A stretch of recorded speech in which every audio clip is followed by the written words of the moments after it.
888-971-SAGE, 888-971-7243, Larry Elder, ReliefFactor.com studio. The Oakland mayor, well, her home has been covered in defund the police graffiti. She's not pleased. When will the woke NBA players recognize that China has been forcing Christians to renounce their faith, to destroy Christian symbols or be cut off from welfare? China has been using Uyghur, minority Muslim, forced labor to make face masks. Where is the woke NBA? Coach Pop, I know you hear my show in San Antonio. No comment? An anonymous Seattle police officer has penned an open letter to his citizens. He says, "I have now been broken." Mother of a teen killed at the, what do they call it now, Chaz Chop in Seattle, has now filed a lawsuit in Seattle for failing to protect her teen. The former Chicago police superintendent says, "Since I was fired, there are now more than 635 murders than in the past."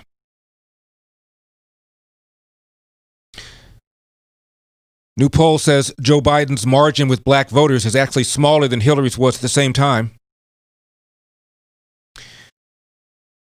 And a book says new research shows that white slavery was far more widespread than commonly believed. We were talking about slavery and reparations and how complicated it is. Checks flying from one coast to the other, one continent to the other. It gets awfully complicated, doesn't it? Oh, and this is big news. We've often complained about how we sit next to somebody on an airplane and that person might be taking up a little more space because he or she might be a little portly.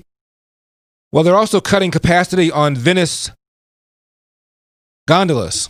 You ever been to Venice? You know the gondolas? Apparently, over the years, the tourists have gotten a little heavy and are causing a, dare I say, boatload of trouble. And now they're requiring overweight tourists to to space out or to not get on the gondola at all for fear that, well, it may capsize. Hold up. No word on how that is yet affecting tourism. President Trump is resuming his we'll find out how regular they are, corona briefings. His numbers have been declining, and some have suggested in the White House that maybe they're declining because you're not making yourself available anymore. It's very interesting, isn't it? Because CNN, MSNBC were complaining when he was doing them because they had to carry them. Because after all, they are news. They would then say, we're not going to carry them because all he's doing is lying. But it is news. And then he stopped doing them. His numbers started going down. Now he's doing them again. And what is CNN and MSNBC are going to say? They said that the president was derelict. The president was AWOL. The president was not talking to the country. Now the president's talking to the country. And now they have to cover it. And when his numbers go up, then what are they going to do? Here's what the president said yesterday. Ultimately, our goal is not merely to manage the pandemic, but to end it. We want to get rid of it as soon as we can. That is why getting a vaccine remains a top priority. 2 vaccine candidates are entering the final stage of clinical trials this month. This was achieved in record time. It used to be years before you were in a position like we are right now. 4 other vaccines will enter final trials in the following weeks, and we're mass producing all of the top candidates so that the first approved vaccine will be available immediately. There is a pretty thorough analysis of the coronavirus worldwide in the National Review. Headline, Revisiting the Numbers. And it says that we're making progress. Quote, notably, the United States as a whole is a lot lower on the list of casualties in the past 2 months than it had been previously, with New York in better shape. Florida, which had widely been described in the media as the global epicenter of the pandemic, has seen fewer deaths in the past 2 months than 19 other states, and a third as many per capita as Rhode Island. And he points out that Sweden's approach, as you know, there was no mandatory lockdown, they did advise people strongly to engage in social distancing and to wear masks and to avoid non-essential activity. And based upon traffic was dramatically down, but there were no mandatory shutdowns. And its death toll is worse than its surrounding neighbors. But the UK continues to have serious problems. And places like San Marino, Spain, the Netherlands, Germany, Switzerland, Austria, they've come through their worst, perhaps. Venezuela's numbers are low, but the speculation is their numbers are low because they lack the infrastructure to collect and report the data. But it does appear that Uruguay and Paraguay have so far avoided the awful spike that's been hitting their neighbors. Large indoor air conditioning spaces are common here in this country, which suggests that maybe there might be a second winter as we return to large indoor activities, assuming we do. He ends by saying this, quote, "The ultimate takeaways from the data are, of course, much debatable. One thing that seems clear is that we should not let spikes in infection rates distract us from the great progress that has been made in reducing mortality rates across the country. A tribute to the great American healthcare system. Americans are, however, still facing a greater ongoing threat than many other parts of the world, and that will continue to haunt our debates over reopening." Trump said this about masks. Well, I do actually do it when I need. I mean, I carry the mask when I have to go. I went into Walter Reed Hospital the other day. I have the mask right here, and I carry it, and I will use it gladly. No problem with it. And I've said that, and I say, if you can, use the mask. When you can, use the mask. If you're close to each other, if you're in a group, I would put it on when I'm in a group. If I'm in an elevator and there are other people with me, including like security people, it's not their fault. They have to be in the elevator. I want to protect them also. I put on a mask. I have no problem with the masks. I view it this way. Anything that potentially can help, and that certainly can potentially help, is a good thing. I have no problem. I carry it. I wear it. You know that Mayor Cuomo has been doing a victory lap over the improved numbers in New York. However, there's a piece in USA Today by Janice Dean. Janice Dean is the Fox News meteorologist. And she said, COVID-19 killed my in-laws after Cuomo's reckless New York nursing home policy. She said, first, we didn't blame anybody. This is a pandemic. Then we learned about the policy that put them in danger.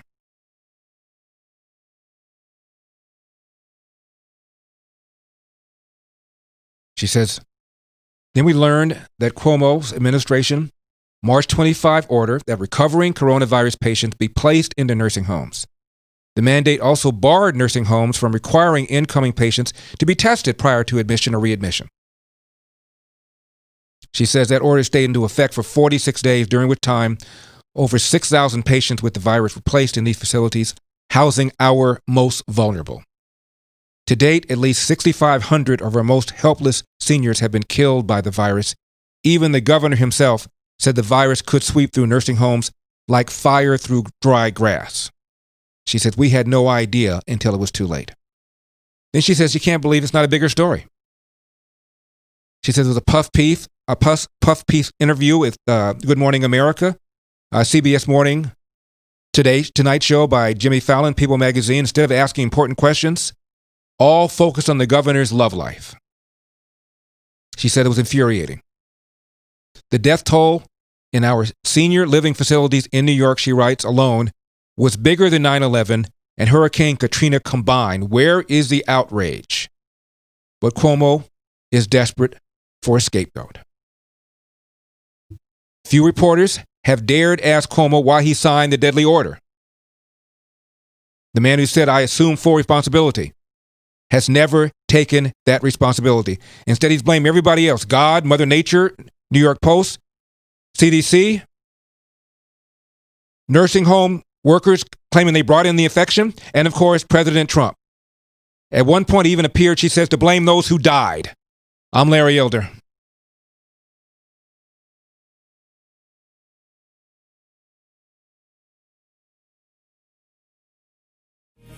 Larry Elder here.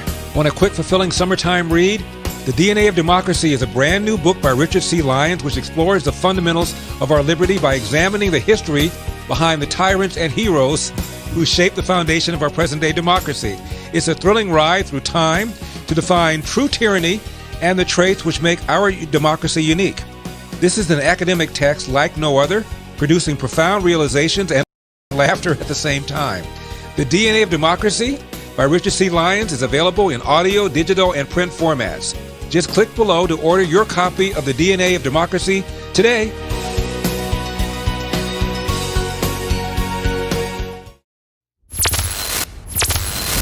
At every turn, it seems like there are more unanswered questions and few honest explanations about why so many of our liberties are under attack. Why are so many bright people teaching me nonsense? Some of the scenes of violent protests are just amazing. They're irrational evil. Dennis Prager and Dr. Wayne Grudem confront the toughest social issues we face today, explained through historical, political, and never-before-told personal stories. More rabbis, priests, and ministers fear the left than fear God. When you stand before God at the final judgment, what will you say to him about how you voted on abortion laws?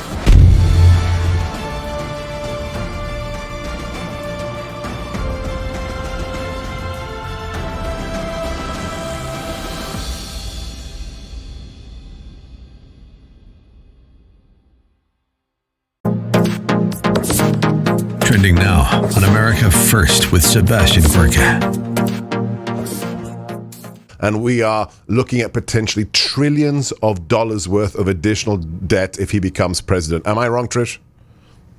No, you're not wrong at all. You're absolutely right. And you could also be looking at AOC as the head of the Department of Energy. Right. Or maybe Secretary of Commerce, take your pick. And you can throw Elizabeth Warren in there at Treasury, I guess, while we're at it.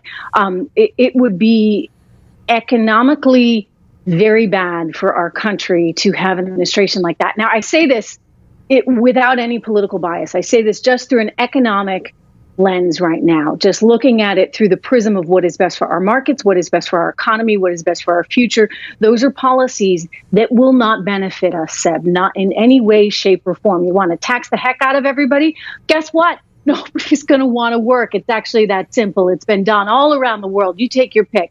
USSR, Venezuela, communist Cambodia. It never works. Now, as far as this whole environmental thing goes, look, I'm not going to sit here and say that we shouldn't have high-speed rails. I mean, hey, that would be kind of nice, right? But it's going to be hard to do it to Hawaii, like Mazie Hirono thinks. It's going to be a little bit difficult to get a high-speed rail all the way to Hawaii. I'm not a geography major, but I think it might be hard. That might be a little difficult. But here's the reality. You can sign up for all this climate change stuff, right? And you can say, we're going to do our very best and we're going to cut down on emissions and we're going to put our coal industry out of business, et cetera, et cetera. But unless you have buy-in from the rest of the world, including some of the biggest nations in the world, i.e. China, and don't forget India, and they sit there and they say, no, well, we're still an emerging market. You know, we need to have this opportunity to grow like you guys did. Well, I'm sorry, you cannot surrender to these guys and allow them the opportunity to grow effectively at our expense. Keep up with what's trending. Subscribe on YouTube today.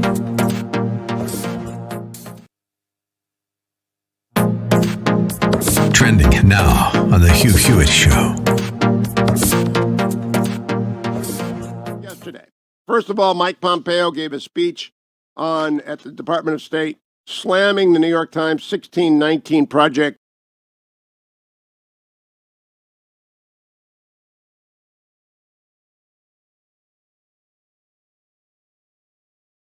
America, we have a country to save. And now, here's Larry Elder. Of the number one documentary in, are you ready? The entire world.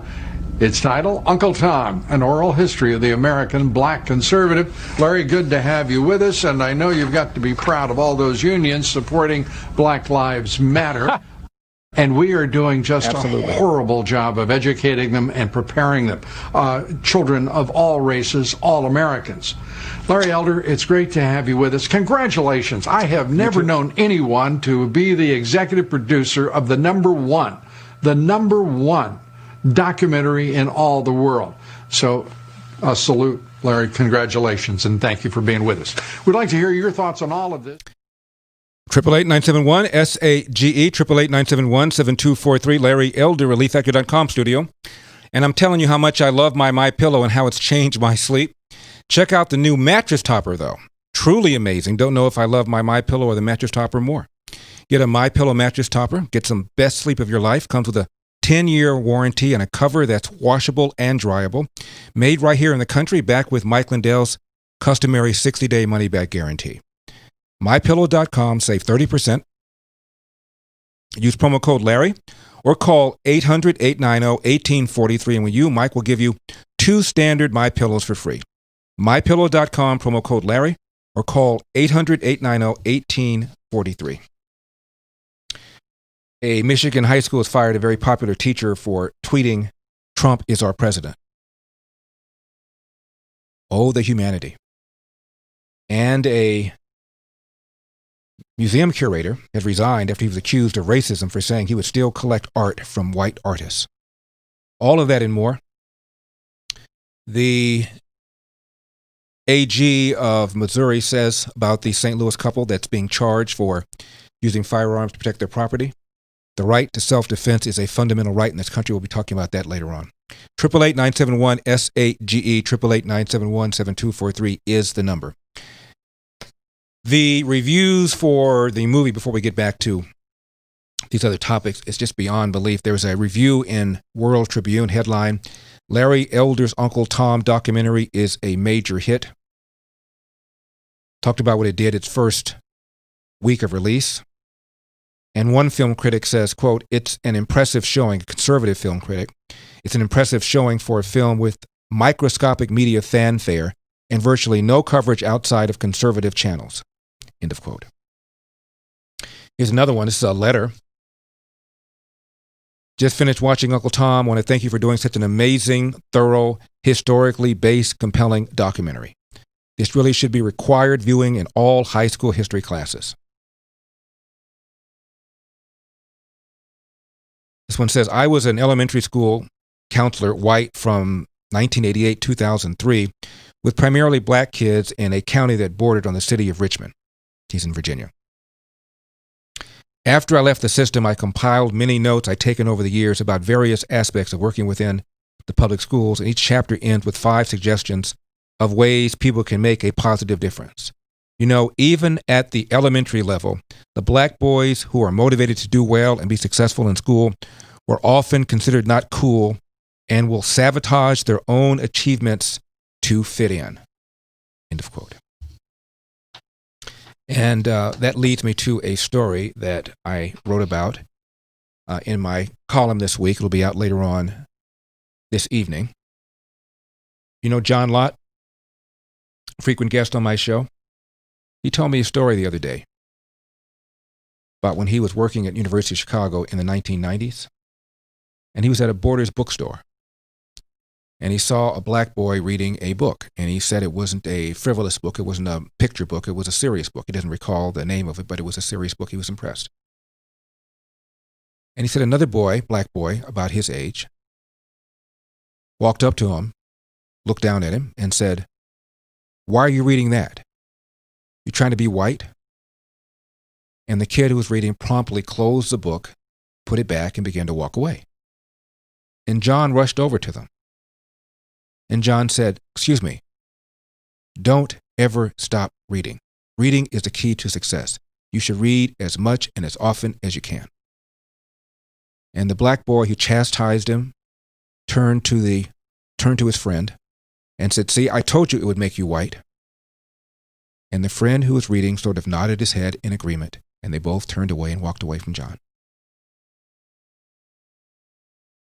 Now, you can remove all the Confederate statues you want. You can change the name of the John Wayne Airport to the Martin Luther King Airport.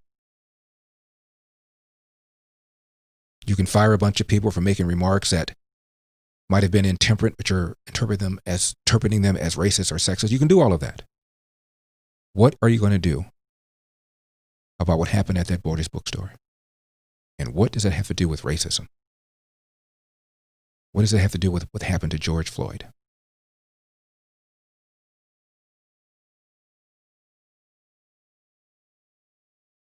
This cancel culture stuff. Michigan high school fires popular teacher for saying Trump is our president. And I was reading this article, I'm trying to find something that would justify this. Popular teacher, been there for years. Varsity baseball coach, social studies.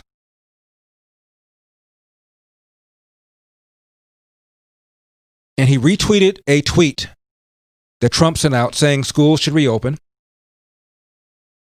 And he added, "I'm done being silent. Real Donald Trump," that's Donald Trump's Twitter handle, "is our president." End of quote. It said he wrote other tweets, but it doesn't say what they were. But if this is the most, quote, damning, close quote, and presumably the one that forced him to either resign or be fired. He said he had to meet with the school superintendent. And when he did, he had also met with human resources, the superintendent, and the principal. And took his statement on why he wrote the tweets. And when the meeting was over, the man whose name is Justin Kucera, Kucera, said, quote, "I was told I had the option to either be fired or resign." End of quote. And he told the Washington Free Beacon, quote, "I know a lot of people are just rooting for Trump to fail, and I don't think anybody should do that. Agree with him or not, you should want the president to do well. I apologize that my tweet brought so much negative attention, but I'm not sorry for what I said," end of quote. He teaches at the Walled Lake Western High School. It's in Commerce Township. That's a northwest suburb of Detroit. Popular among parents, popular among teachers. They all said he never, ever injected politics. And by the way, others have expressed political views, left-wing views. Nothing happened to them. One teacher still there suggested students read an article called "How to Beat Trump." Another one still there called "Trump a Sociopath." Not a problem. What do you hear what they've done to this museum curator? I'm Larry Elder. Share excerpts of today's show from Larry Elder's YouTube channel. Just go to youtube.com/The Larry Elder Show Radio and click on the subscribe button.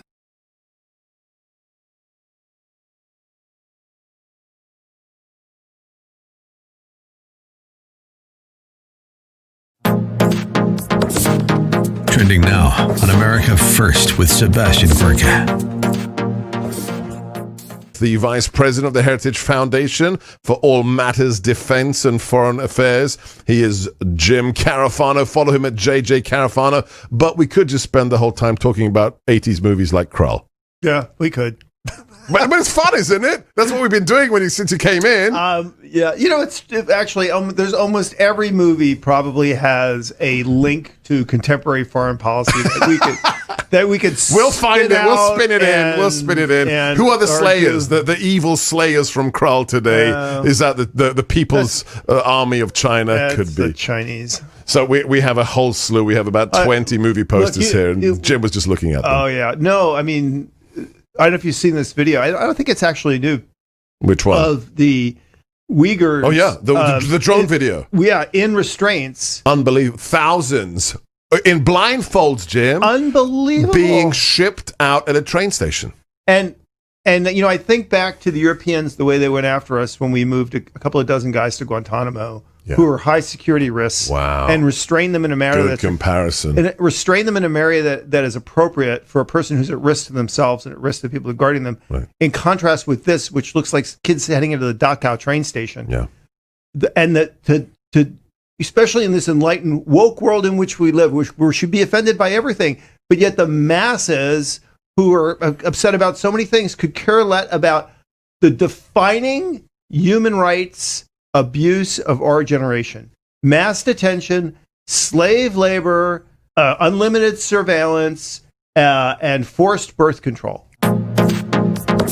Keep up with what's trending. Subscribe on YouTube today. Trending now on the Mike Gallagher Show. used to be called Talkers Magazine, used to be a big glossy magazine that you'd get every month. Every radio station in America, every television newsroom had it. It's got an online presence now that is second to none. It's the Bible of our industry, Talkers. Michael is the founder. He's the publisher. He's been a radio guy for many, many years. And something happened yesterday that is sort of an annual thing where we all anticipate their most 100 influential talk radio hosts in America list. It's called the Heavy 100. And it's a big deal. And this is awkward for me because I'm always embarrassed to toot my own horn in any way, shape, or form, but so proud to be on that list again. And I thought it would be kind of fun to have Michael back on the show. It's been a while. We welcome Michael Harrison back to the Mike Gallagher Show. It's been way too long, my friend. Can I just quickly start by thanking you for including us in your Heavy 100 list? We're proud to be number 9, maybe number 1 in your hearts, but number 9 in your program. And the list is out. And I know that's a tough list for you guys to put together, but please know how, and I know that you know this, but I've expressed it to you many times, how honored and humbled we are to be a part of that incredible list of broadcasters. Well, thank you for those kind words. Certainly you don't have to thank us. We should thank you for providing us with a great name and a great career and a great example of talk radio that you've been doing for years. Mike, you're number 9 out of thousands and thousands of people on the radio. How proud you deserve to be. Keep up with what's trending. Subscribe on YouTube today.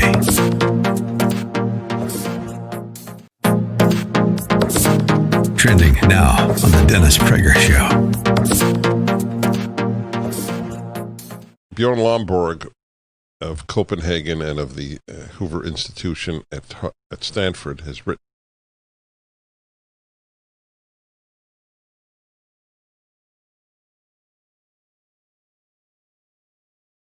Larry's father, Staff Sergeant Randolph Elder, says hard work wins. You get out of life what you put into it. And now, here's Larry Elder. Hi, Larry. People who are saying that they are voting for Biden because they can't take 4 more years of this president, well, I think that what they really can't take is 4 more years of themselves waking up every morning with Trump derangement syndrome.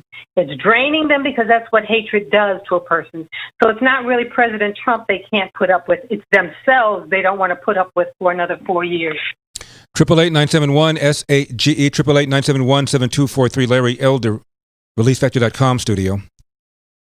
We post excerpts of the show every day on our new YouTube channel. It's called youtube.com/The Larry Elder Show Radio. Please head on over there and click on the subscribe button. Let's get those numbers up. And also subscribe to our podcast. That's at my regular website, LarryElder.com. And it's only 99 cents for the first month. Also check out my column. There'll be a new one posted tonight.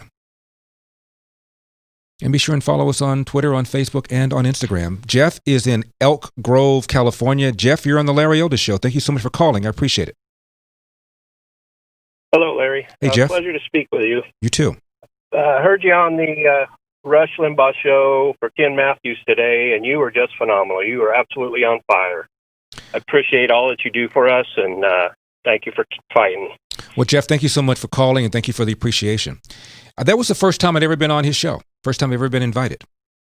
And I was allowed to talk a little bit about Uncle Tom, and I really do appreciate it. And I want to thank Ken Matthews so much for having me on. And I also want to thank Rush Limbaugh's producer, Mr. Schnerdley, for setting everything up. That was great. Jim is in Louisville, Kentucky. Jim, you're on the Larry Elder Show.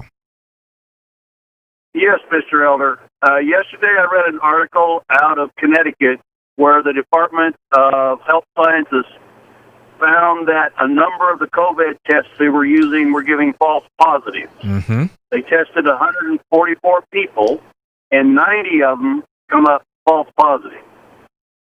The problem with that is they were testing people in health living, assisted living, or nursing homes. So in Connecticut, if they tested positive, they were moved to a COVID facility only, basically giving those people who tested false positive the Cuomo death sentence. Wow. Jim, thank you so much for calling me. Right on cue, There's a piece in the Daily Wire. Headline, Nashville man told by state he's positive for coronavirus. Problem is, he was never tested. His name is Brock Ballou, resident of the Nashville suburb of Mount Juliet.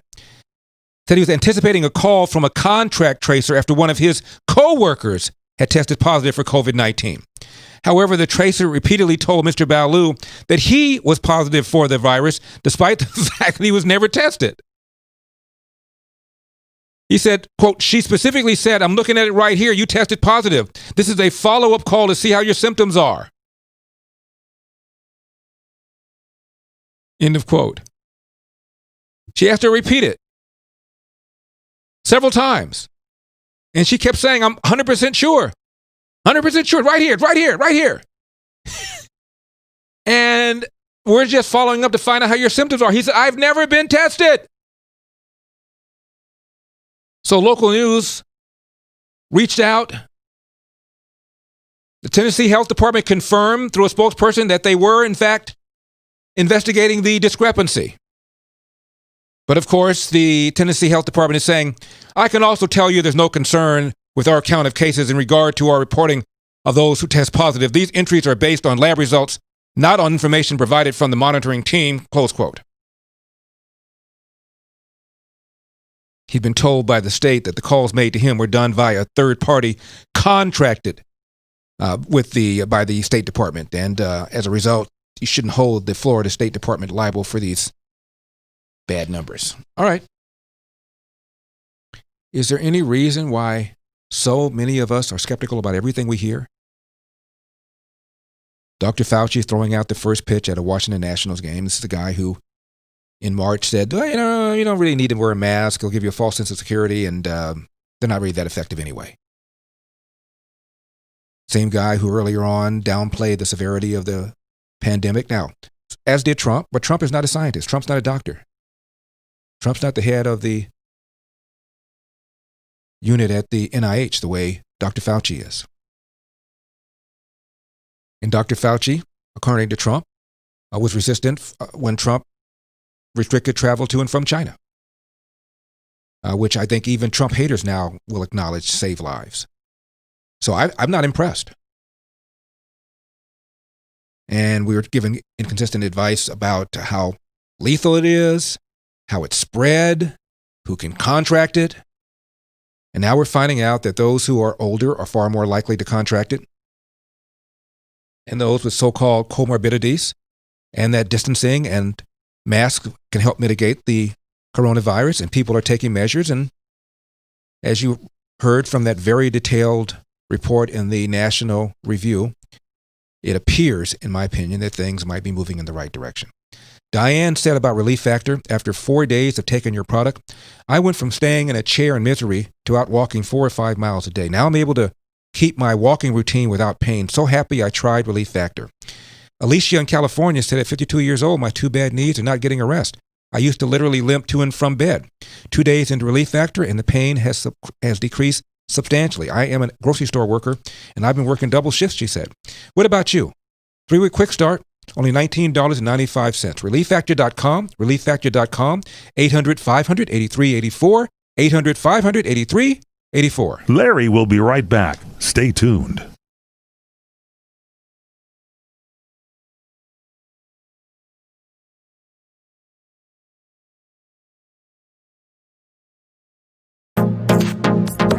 Trending now on the Mike Gallagher Show.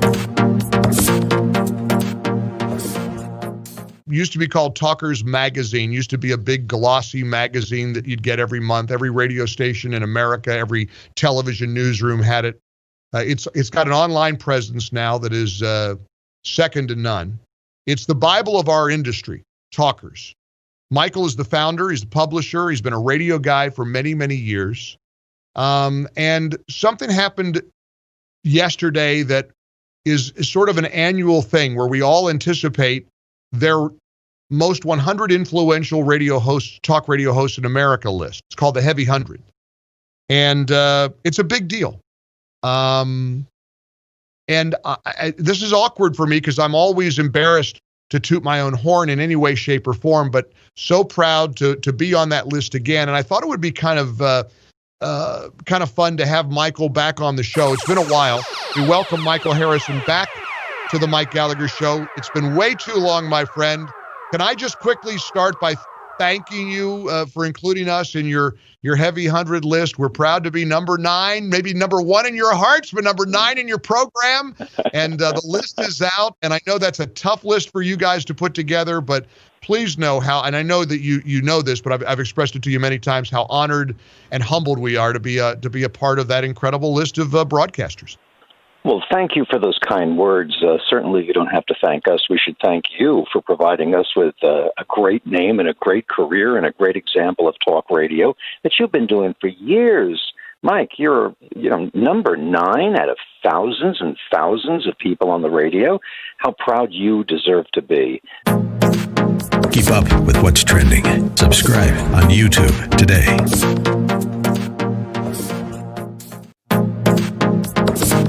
Trending now on the Dennis Prager Show. Bjorn Lomborg of Copenhagen and of the Hoover Institution at Stanford has written False Alarm, How Climate Change Panic Costs Us Trillions, Hurts the Poor, and Fails to Fix the Planet.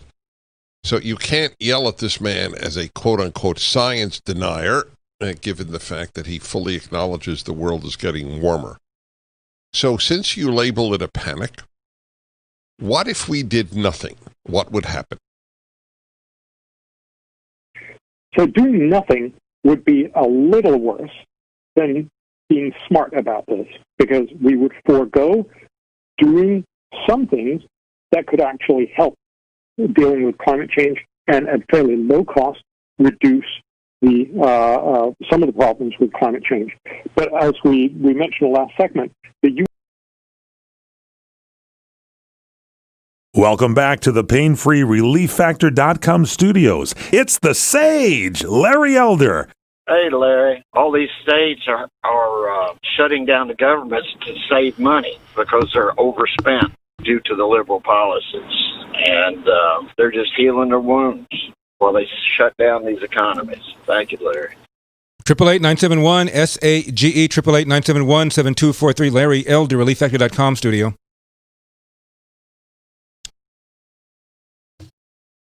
Donald Trump is now urging people to wear a mask. America's youth will act responsibly, and we're asking everybody that when you are not able to socially distance, wear a mask, get a mask. Whether you like the mask or not, they have an impact, they'll have an effect, and we need everything we can get. And his administration now says there are 0 outstanding requests for equipment. Administration currently has 0 unfulfilled requests for equipment or anything else that they need from the governors. No governor needs anything right now, and we think we'll have it that way till the end because, frankly, we are stocked up and ready to go wherever we have to go. It has been a tough year if you are a white man, isn't it? Museum curator resigns after he's accused of racism. What did he say that was racist? Well, he said he would still continue to collect art from white men, in addition to collecting art from non-white men. That's what he said. Sole complaint. Allegedly concluded a presentation on how to diversify the museum's holdings by saying, quote, "Don't worry, we will definitely still continue to collect white artists," end of quote. Racism? And apparently he's articulated this sentiment on more than one occasion. According to artnet.com, he said it would be impossible to completely shun white artists because that would constitute, quote, "reverse discrimination," close quote. So, that's the other thing he said and did. Don't worry, we will definitely still continue to collect white artists. And he also said it's impossible to completely shun white artists because that would constitute reverse discrimination. Oh my goodness, the fit hit the shan.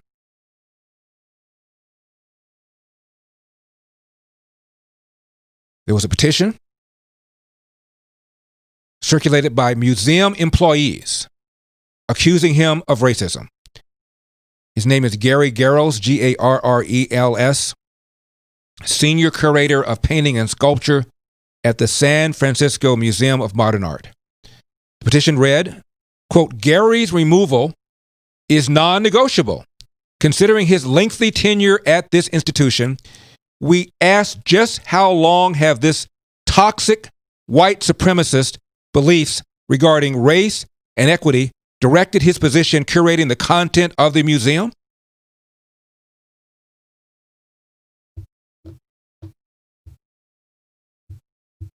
The petition's sole complaint is they concluded a meeting, as I said earlier, by saying, don't worry, we will definitely still continue to collect white artists, end of quote.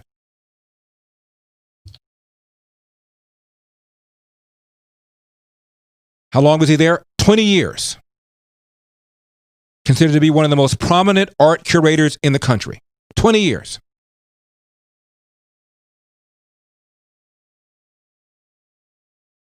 All he said was, quote, I have said it is important that we do not exclude consideration of the art of white men, end of quote.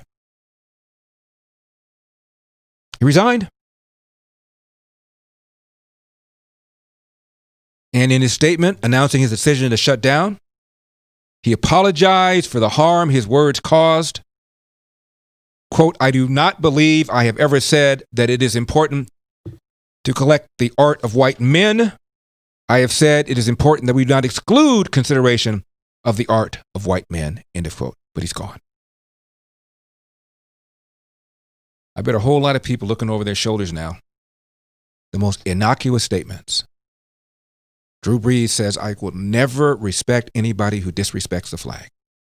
He apologizes. And again. And his wife apologizes. And this man simply says, all I said was in our attempts to diversify our collection, we do not exclude the contributions of white men. That's all he said. Toxic white supremacy? How long has this culture continued? These are people that work there. You got anything else? Has he done anything else? Has he said anything else?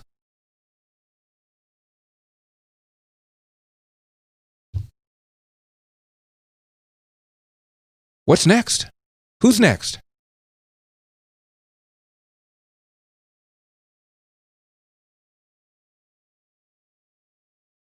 This is unbelievable.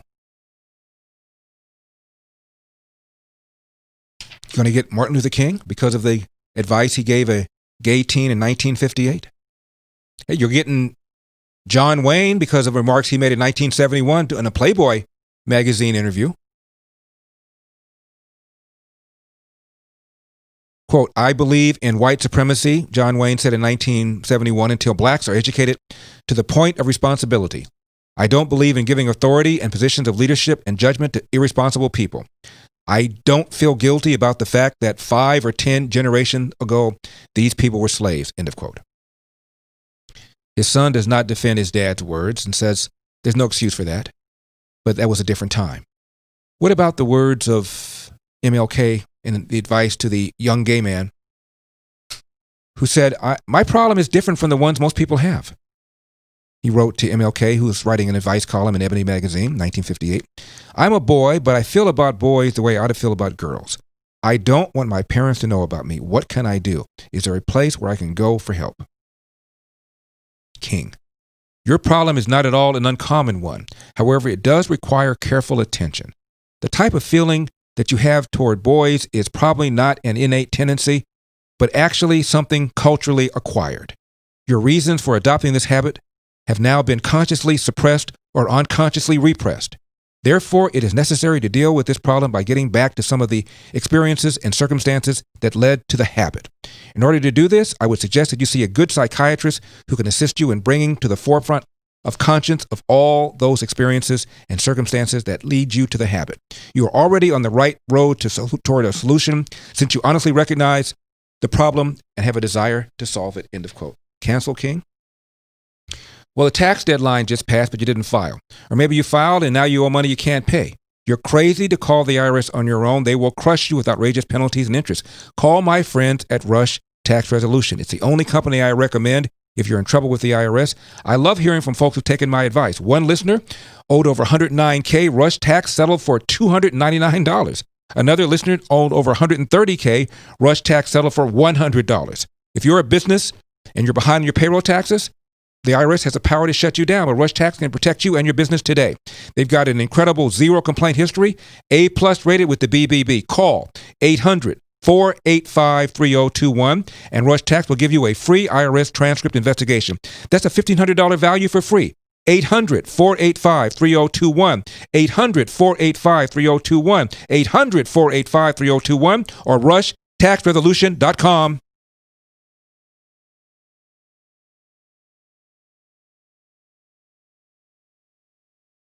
Obama tore this country down. No one stood up to him. Nobody. Because he was black. You need to wake up. My parents didn't teach me that I was a victim. They can turn back voting rights. Didn't nobody donate to us the right to vote? You was your house nigga. I didn't call you a nigga. Oh, okay. That's a big difference. You're Uncle Tom. And Uncle Tom is somebody who has sold out by embracing the white man. Uncle Tom, Bedwench, bootlicker, black white supremacist, chucking and jiving, house Negro, coon, Uncle Tom, coon. I have a Coon Award over there. Coon of the Year Award. Most black people don't believe that other blacks can be independent, free thinkers. I believe the legacy and the ancestry of black Americans is being insulted every single day. I will not pretend to be a victim in this country. I know that makes many people on the left uncomfortable. Racist, racial, racist, racism. 1,000 cuts of racism. The liberal will try to control a black person through the concept of racism because they know that we are very proud, emotional people. I never felt that because I was black or I was poor or a woman that I couldn't do something. I grew up being told of my disadvantages, that this country is unfair to black people. The ideology is implanted into you subconsciously to believe these things. It's like a cancerous plague in the mind of black Americans. We're brainwashed to think, well, is it because I'm black? America's not ours, or we got shipped here. No, our blood is on this soil. We own this too. There should be a pride that we have in the fact that this country was built by many great black men and women. Are you trying to say that this country does not specialize in racism and bigotry? So long as black people continue to have their psyche filled by that nonsense, we won't have an awakening.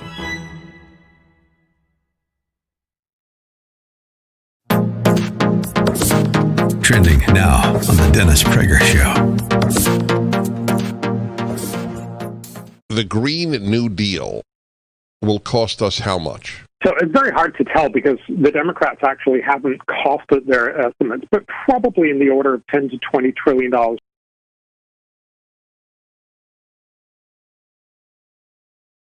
All across America, The Larry Elder Show. What laws or policies need to be in place for capitalism to flourish and keep a level playing field? I always hear people talk about, great people talk about capitalism, Thomas Sowell, Walter Williams, etc., Milton Friedman, but I don't hear them talk much about the laws that need to be in place in order to keep a level playing field so that it can flourish and produce the excellence that it does. For instance, the law about monopolies, that's just one example. Has that been ignored? Anyway, I hope you entertain this question. Thank you. 888-971-SAGE, 888-971-7243, Larry Elder, ReliefFactor.com studio.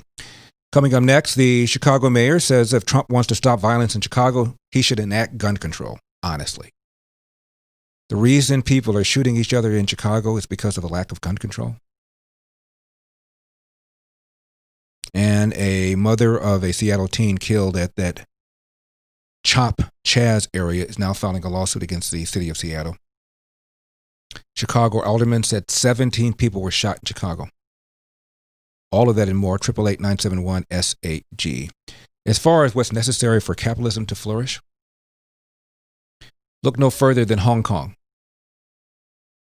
When the British took it over, it was a rock. People were desperately poor, no natural resources except for a wonderful port. But because there was rule of law, very little regulation, very low taxes, government that stayed out of the way, within about a generation and a half, it was more wealthy per capita than Great Britain. That cannot happen without rule of law, property values, property lines, stable government. That's what it takes. And as far as laws are concerned, two basic laws: against force and against fraud. That's what it takes. Those are the conditions that are necessary for capitalism to flourish. We could talk about stable currencies and things like that, but primarily, it's rule of law, property rights respected, free trade, and light government touch. And that's what caused Hong Kong to go from being a rock to becoming one of the wealthiest places in the world. The Washington, I can't say Redskins anymore, can I? The Washington football team has hired somebody to lead the name change process after the owner for years was saying, over my dead body, the name will change. It's now going to change. The only question is, what will it be? I am Larry Elder. Do not leave town. Larry will be right back. Stay tuned.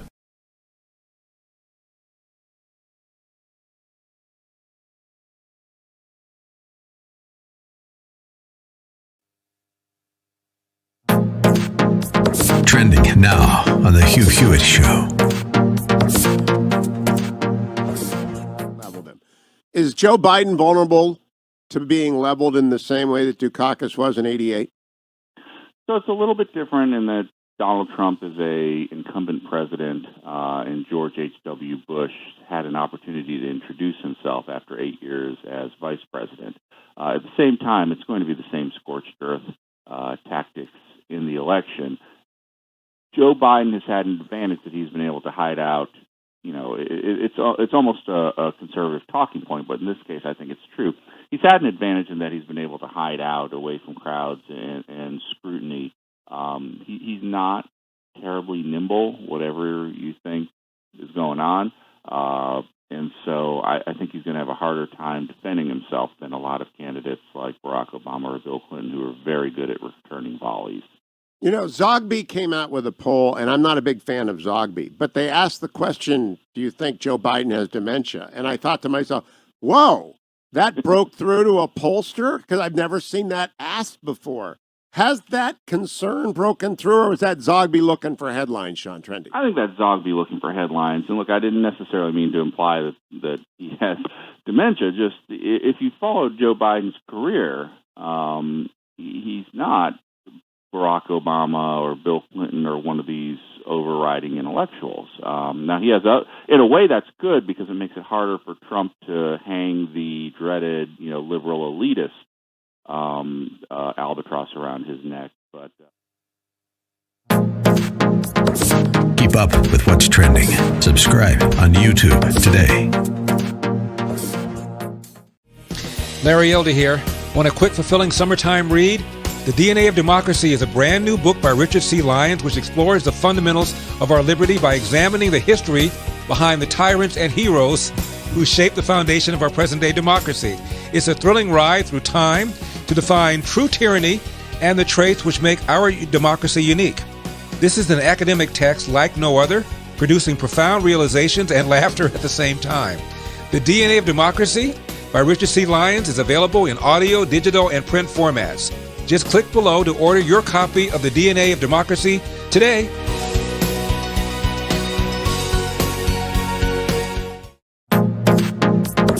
Trending now on The Mike Gallagher Show. This is from, live5news.com. South Carolina reports record high of 69 deaths. And of course, South Carolinians are aware that the day before it was 0. Oh my word. It's just skyrocketing. And here's literally the article from WCSC out of Charleston. State health officials have reported 1,840 new cases of COVID-19 and 69 additional deaths in South Carolina, which is the most deaths reported in the state for a single day. How would you not be horrified by that line? Go to the second line in the same story. However, officials with the Department of Health and Environmental Control say the deaths of those individuals occurred over the past few weeks. DHEC officials announced this delay is often attributed to ensuring the death is accurately reported based on the most up-to-date federal guidance, blah, blah, blah, blah. You know, and all you hear is 69 people reported yesterday. That's the highest, the most deaths reported for a single day. For a single day. This is a news outlet saying for a single day. And it's literally and descriptively untrue. It was not a single day. 69 people died over a period of weeks. Keep up with what's trending. Subscribe on YouTube today.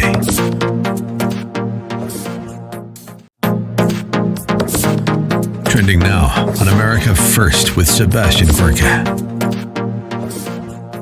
The Vice President of the Heritage Foundation for All Matters Defense and Foreign Affairs. He is Jim Carafano. Follow him at JJ Carafano. But we could just spend the whole time talking about 80s movies like Krull. Yeah, we could. But it's fun, isn't it? That's what we've been doing since you came in. Yeah, you know, it's actually there's almost every movie probably has a link to contemporary foreign policy that we could. We'll find it. We'll spin it in. We'll spin it in. Who are the slayers? The evil slayers from Krull today?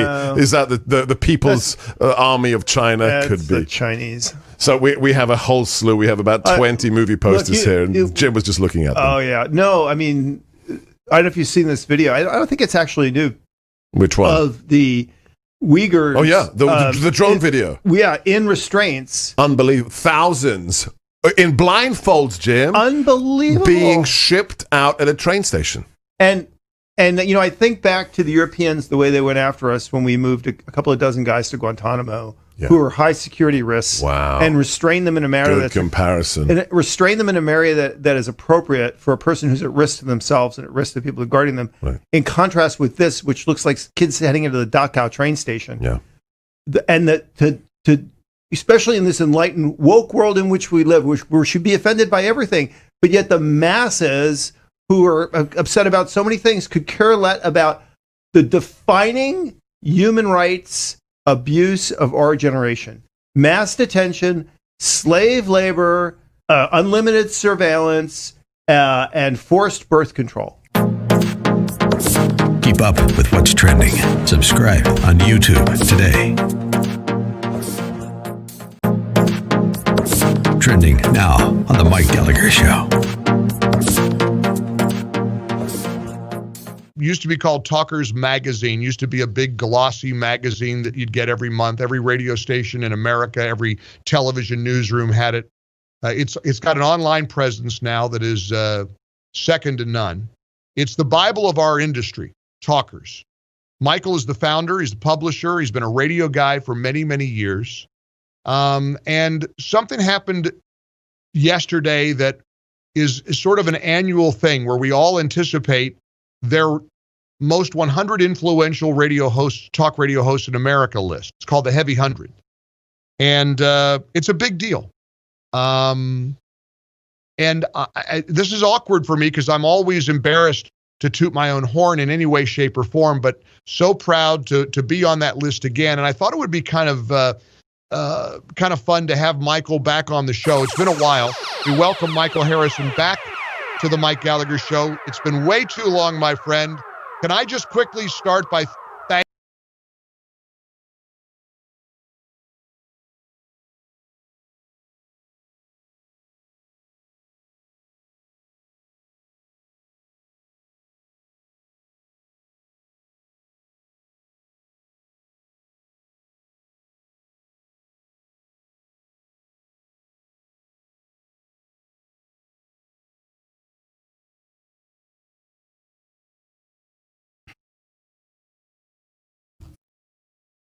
888-971-SAGE, 888-971-7243. Larry Elder, ReliefFactor.com studio.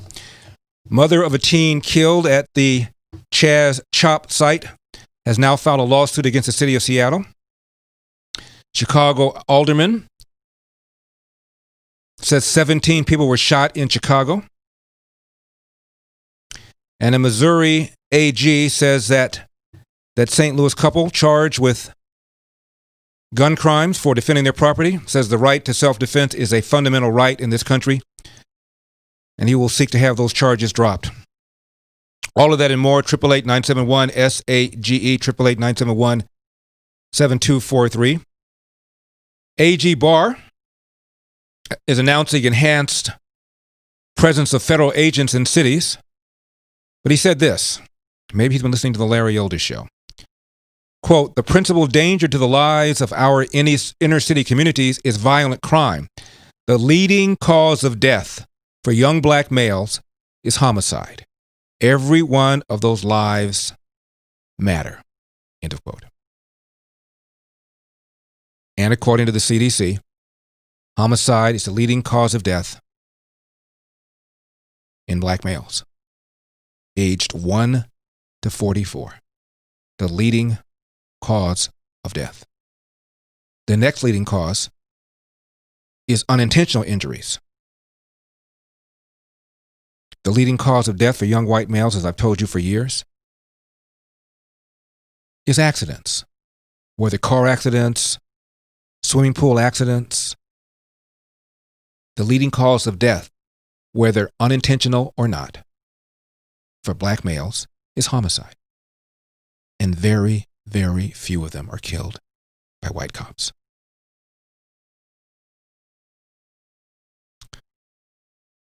Charlie Daniels' widow reveals a letter that Trump sent her following the country icon's death. He had a monster hit, as you know. The devil went down to Georgia. Died earlier this month. He was 83 years old. We were talking yesterday about how difficult it's going to be to determine who gets what for reparations, and after you get your money, then somebody could sue you for what happened to somebody else. There's a book put out by a professor from Ohio State named Robert Davis. And the book is called Christian Slaves, Muslim Masters, White Slavery in the Mediterranean, the Barbary Coast in Italy, 1500 to 1800. The book came out in 2004. He said much that has been written gives the impression that there were not many slaves who were white. And he says white slavery was far more common than was previously known. Over the course of 4 centuries, he writes, the Atlantic slave trade was substantial. About 12 to 10 million black Africans were brought to the Americas.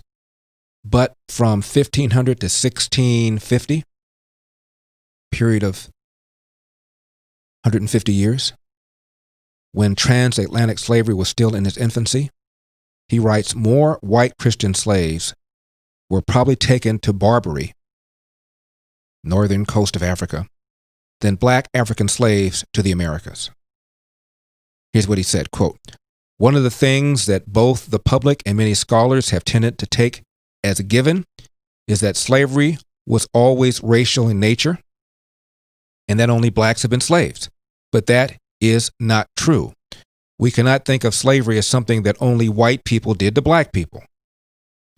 Enslavement was a very real possibility for anyone who traveled in the Mediterranean or who lived along the shores in places like Italy, France, Spain, Portugal, even as far north as England and Iceland. End of quote.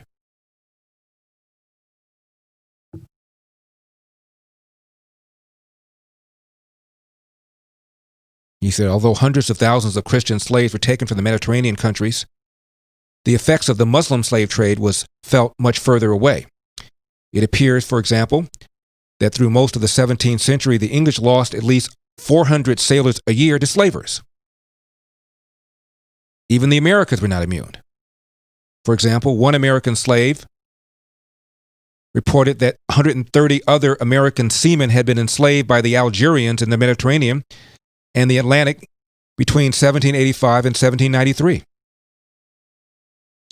This historian writes that the vast scope of slavery in North Africa has been ignored or minimized. In part, he says it because it's in no one's agenda to discuss what's happened. The enslavement of Europeans doesn't fit the general theme of European world conquest and colonialism that is central to scholarship in the modern era, he says. Many of the countries that were victims of slavery, such as France and Spain, would later conquer and colonize the areas in North Africa where their citizens were once held as slaves. Maybe, he says, because of this history, Western scholars have thought of Europeans primarily as evil colonialists and not as victims, as they often were. He also said the reason that Mediterranean slavery has been ignored or minimized has been there hasn't been good estimates on the total number of people enslaved. You see, people at the time, he said, both Europeans and Barbary Coast owners did not keep detailed, trustworthy records of the number of slaves they had. In contrast, there were extensive records that document the number of Africans brought to the Americas as slaves. So he's come up with the numbers. The result is, he says, between 1530 and 1780, there were almost certainly 1 million and quite possibly as many as 1.25 million white European Christians enslaved by the Muslims of the Barbary Coast. By the way, he says treatment of these slaves suggests that, for the most part, their lives were every bit as difficult as those of black slaves in America. Quote, as far as daily living conditions are concerned, the Mediterranean slaves, he writes, certainly didn't have it any better. End of quote. He said while African slaves did grueling labor on sugar and cotton plantations in the Americas, European Christian slaves were often working just as hard and just as lethally in quarries, heavy construction, above all, rowing the boat galleys themselves. And he says, quote, we have lost the sense of how large enslavement could loom for those who lived around the Mediterranean and the threat they were under. Slaves were still slaves, whether they were black or white, whether they suffered in America or in North Africa, end of quote. Now, how does the reparations thing work now again for that? Blacks get money and then money given to other people. And I've told you about the African countries that have apologized for their role in slavery. Ghana has apologized for African chieftains who've captured slaves, selling them en masse to European slaver and Arab slavers. And as I said yesterday, the Arab slave trade out of Africa started hundreds of years before the European slave trade did and continued long after. And there still is slavery going on in many parts of the world, including many countries in Africa. We talked about that yesterday. Will the woke crowd pay attention to that? A Chicago alderman says 17 shot in Chicago. How many more will be shot and killed before we recognize that this is a crisis? This is an urban civil war. This is a ghetto circular firing squad. People are dying. Men, women, and children are being shot. And they obsess about nothing. They obsess about theater. They obsess about demonstrators being herded off the street. When they look at what's happening, my goodness, the streets of Chicago are running red. These are not just hyperbole. This is literal truth. 17 shot tonight in the hour or two before this program went on the air. Sean, please, at a certain point, you have to recognize that even people who have in their vested ideological interest to ignore a fact cannot ignore the body count, the bodies being piled up. At what point does this become the news? But the mayor of Chicago says the reason for this is because Donald Trump has failed to enact gun control legislation. The same gun control legislation that was not enacted last year. Why then were the homicides lower last year than they are this year? I'm just curious. Bernie Sanders says Joe Biden will be the most progressive president since FDR. Is that good? And a mother of a teen is filing a lawsuit against the city of Seattle. I'm Larry Elder.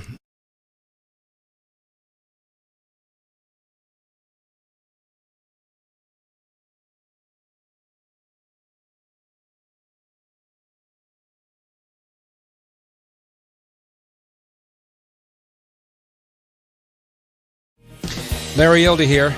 Want a quick, fulfilling summertime read? The DNA of Democracy is a brand new book by Richard C. Lyons, which explores the fundamentals of our liberty by examining the history behind the tyrants and heroes who shaped the foundation of our present-day democracy. It's a thrilling ride through time to define true tyranny and the traits which make our democracy unique. This is an academic text like no other, producing profound realizations and laughter at the same time. The DNA of Democracy by Richard C. Lyons is available in audio, digital, and print formats. Just click below to order your copy of The DNA of Democracy today.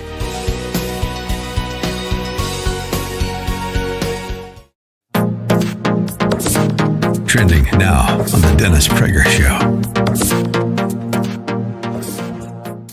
Bjorn Lomborg of Copenhagen and of the Hoover Institution at Stanford has written False Alarm, How Climate Change Panic Costs Us Trillions, Hurts the Poor, and Fails to Fix the Planet. So you can't yell at this man as a quote-unquote science denier, given the fact that he fully acknowledges the world is getting warmer. So since you label it a panic, what if we did nothing? What would happen? So doing nothing would be a little worse than being smart about this, because we would forego doing some things that could actually help dealing with climate change and at fairly low cost reduce the some of the problems with climate change.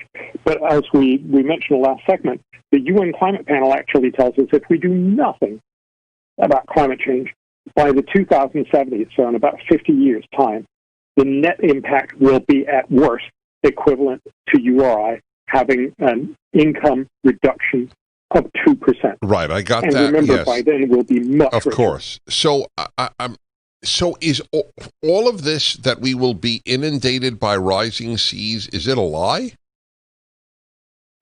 So it's a little bit of truth and a lot of making great headlines for newspapers. So take the story that went around the world and it was heavily featured in Washington Post and many other places, where they told us because of global warming, by the end of the century, 187 million people will have to move, and not surprisingly, many turned that into will drown. Keep up with what's trending. Subscribe on YouTube today.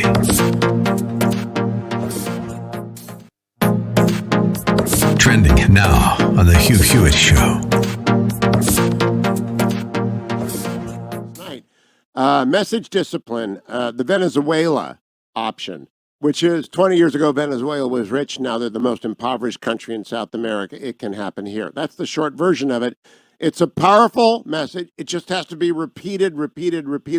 Now, I've noticed Trump can sell anything, right? That's what he's done his entire life. He's a developer. And that's a fun message to sell. He can also sell Joe Biden isn't the guy. He's run by Bernie and by AOC. And it doesn't get old, but he usually gets a feedback loop from rallies, Zeke Miller. And you can't have the rallies right now. How much is that handicapping him? I think it's hard to overstate how challenging that is for the president. Personally, we've seen him, how those rallies have animated him, sort of been reinvigorated him on the campaign trail. They were sort of the lifeblood of that 2016 effort, and the extended stretch in which he has not been able to hold campaign rallies through the duration of this crisis has really taken a toll. He tried to recreate a little bit of that atmosphere.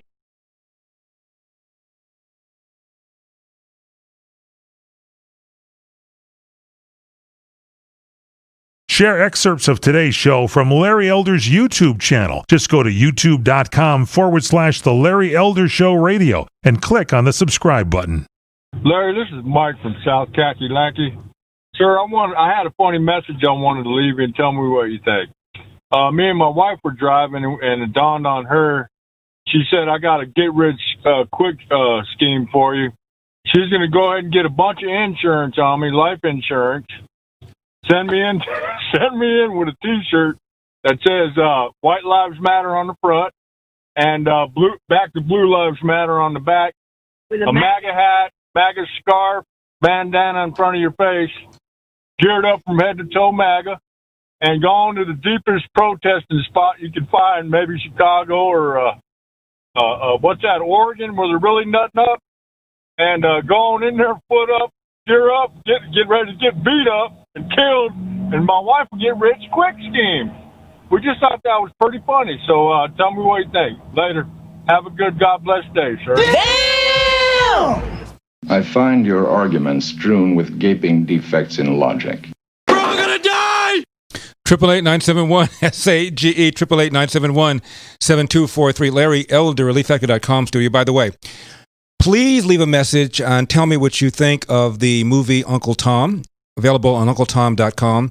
And make sure you give us permission on your message to use your message in our promotions. Just say you can use this message if you want to. And I'm telling you, I love my MyPillow, how much it's changed my sleep. But you got to check out their new mattress topper. Truly amazing. I'm not sure which one I like more, the mattress topper or the MyPillow. Get one and get one of some of the best sleep of your life. It comes with a 10-year warranty and a cover that's both washable and dryable, made right here in the country, and back with Mike Lindell's customary 60-day money-back guarantee. MyPillow.com, save 30%. Use promo code Larry or call 800-890-1843. And when you do, Mike will give you 2 standard MyPillows for free. MyPillow.com, promo code Larry, or call 800-890-1843. The gentleman who wanted to talk to me about canceling MLK just hung up. Christian, what was his name? Maybe I'll call right back. I think his name was Reggie. Reggie, you were just calling about something I said about MLK, and I was about ready to take your call, and you hung up. Please call back, 888-971-SAGE, 888-971-7243. In the meantime, Jerry is in Long Beach, California. Jerry, you're on the Larry Elder Show. Hey, Larry, how you doing today? I'm doing great. How are you doing? I'm still waiting for my video to come in. I bought it July, whenever it first came out. Yeah, I know. I've gotten complaints. We're just a little behind, but we're catching up. I'm not complaining. It just makes the anticipation that much better. Okay, great. Hey, listen. Since we're canceling culture and we're canceling all of everything that's going on. The funny thing that's happened so far, Latinos, Hispanic, brown people, they're not rioting or demonstrating or protesting. Have you noticed that? Really, I really can't tell, but it seems to me, at least the ones that were protesting in Seattle, they appear to be frighteningly white. Yeah, I'm just, in my neighborhood in Long Beach, East Long Beach, there is about 4 or 5 signs that says, Black Lives Matter, all lives matter, blah, blah, blah. And I'm going, about 67% of the people are Caucasian, about 33% are black, white, black, brown, and Asian. And it's only the white houses, the white folks that have these signs. And I'm thinking, is this white guilt that these people are having a problem not accepting? I mean, we're canceling everything in America. Jerry, I know, I really can't tell, but it certainly seems like a whole lot of people down there are something other than black. Just because you don't have to be black to care about black lives, obviously. So I'm not saying that they're insincere. I'm just saying it seems like an awful lot of the people protesting are black, and some of these are white people destroying property in neighborhoods where they don't even live. Reggie is in Long Beach. He is calling back. Reggie, thank you so much for calling back. I appreciate it. I meant to get you, and I'm sorry you waited as long as you did, but thank you for calling back. I appreciate it. All right. No, thank you. My call dropped. So, okay. But I called back. I wanted to challenge you on actually using King in the first place for your example. He was a theologian. Most theologians are going to be considered, homophobic. Billy Graham, they're going to be considered homophobic. He's consistent. Based on my biblical beliefs, I'm homophobic. Well, Reggie, I bet you anything, if MLK were here today, he would give different advice. And that's all I'm saying. Then you think Billy Graham Jr. is going to give different advice? Well, I know that the American Psychiatry Association that felt that homosexuality was a mental disorder has changed, and that was the prevailing view in the 1950s, 60s, and 70s. And they've changed their point of view. All I'm saying is that he's expressed a point of view that would be condemned by a lot of people as homophobic. It would be, but there's a lot of people who hold that view. Of course they do. Reggie, there are a lot of people. There are a lot of people who hold the view that the Confederate statues ought not be removed. The fact that a lot of people hold another minority view seems to be neither here nor there in this cancel culture. I'll give you another example. If you don't like that one, Reggie. You know Andrew Young. Andrew Young was the first UN ambassador. He was with MLK when MLK was shot. He's in that famous photograph pointing to where the direction of the bullet came. Reggie, later on in his career, he became a spokesperson for Walmart. And when he gave an interview with a black newspaper, he was asked, well, how can you defend Walmart when Walmart's displacing all these mom and pop stores, many of which are owned by Arabs? And he proceeded to say, this is not verbatim, but Reggie, it's pretty close. He said, well, Walmart should be placing all these mom and pop stores. These are the same people who sold us tainted meat, wilted vegetables, stale bread. First it was the Jews, then it was the Koreans, now it's the Arabs. Black people own very few of these mom and pop stores. End of quote. Are you kidding me, Reggie? He apologized. Walmart dropped him, and he's got a statue proudly displayed in downtown Atlanta. And I'm not saying it ought to be removed. I'm just saying that you want to play this zero tolerance game, let's remove him. Reggie? Yeah. Here. Do you have a reaction to what I just now said, Reggie? Have we lost Reggie? I guess his call dropped again. Either that or my logic was so stunning he had nothing to say. Anyway, Reggie, thank you very much for the call. And I'll give you another example. I mentioned this the other day. Harry S. Truman. Harry S. Truman, as president, supported the modern state of Israel, the creation of the modern state of Israel. I'm not sure it would have happened had he not supported it. However, he wrote a letter to his future wife in 1911, and he said some things that were pretty horrific. Quote, Uncle Will says that the Lord made a white man from dust, an N-word from mud, except he didn't say N-word. Then he threw up what was left, and it came down as a slur for Chinese. He does hate Chinese and a slur for Japanese. So do I. It is race prejudice, I guess. But I am strongly of the opinion that Negroes ought to be in Africa, yellow men in Asia, and white men in Europe and America. End of quote. Are you kidding me? We cancel Harry Truman? He's the one that made the decision to drop the bombs on Hiroshima and Nagasaki. He's considered to be a frank spokesperson, respected on both sides of the aisle.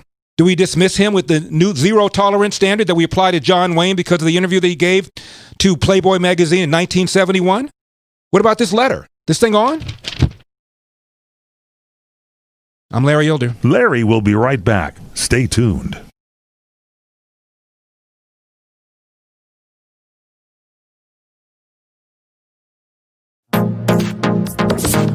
Trending now on the Dennis Prager Show. The Green New Deal will cost us how much? So it's very hard to tell because the Democrats actually haven't costed their estimates, but probably in the order of $10 to $20 trillion. Remember, there's a lot of stuff in the Green New Deal that has nothing to do with green. So I'm just looking at the green part of the Green New Deal. So $10 to $20 trillion.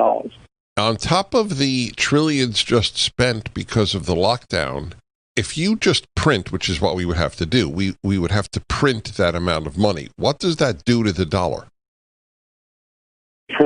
That's a good question. That's outside my area of expertise. But the reality, of course, is to say you can't just spend free money. You're essentially making all of the money worth less.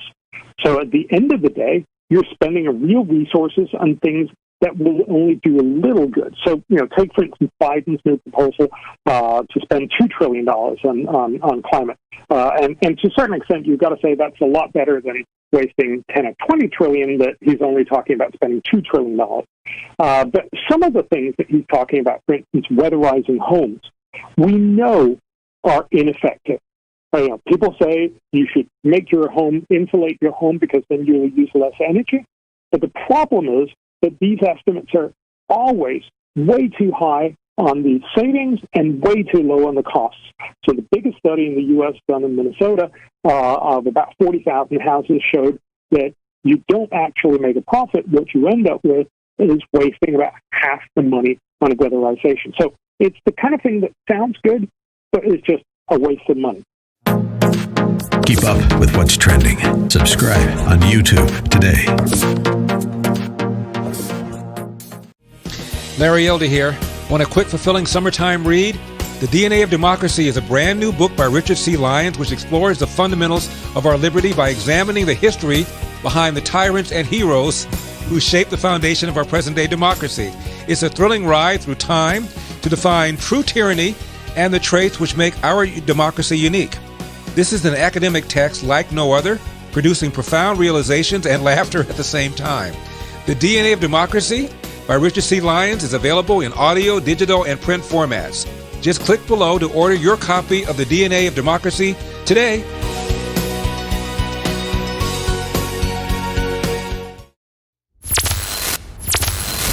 At every turn, it seems like there are more unanswered questions and few honest explanations about why so many of our liberties are under attack. Why are so many bright people teaching me nonsense? Some of the scenes of violent protests are just amazing. They're irrational evil.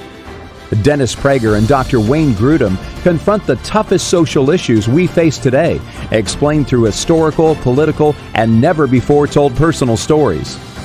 More rabbis, priests, and ministers fear the left than fear God. When you stand before God at the final judgment, what will you say to him about how you voted on abortion laws?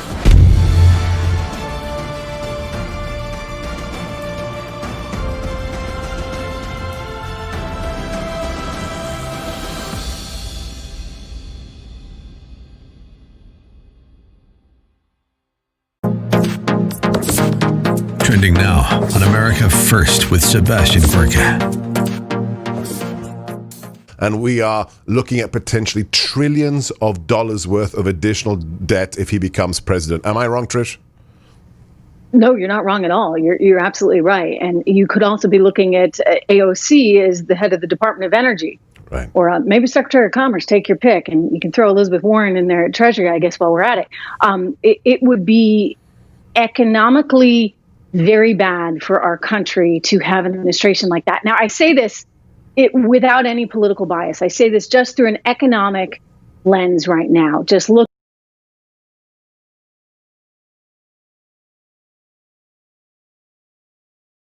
All across America, The Larry Elder Show.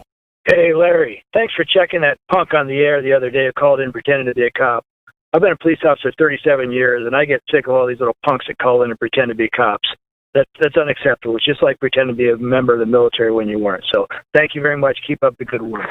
Hey, Larry, I have to tell you, I was born and raised a Democrat, and there's only one reason that I listen to you, because you are the only person that preaches self-accountability and self-responsibility. We would eliminate 90% of the interaction with police officers if we would just take responsibility for our own selves. And I appreciate you for that very much. Thank you. 888-971-SAGE, 888-971-7243, Larry Elder, ReliefFactor.com studio. Thank you so much for that. I really do appreciate it.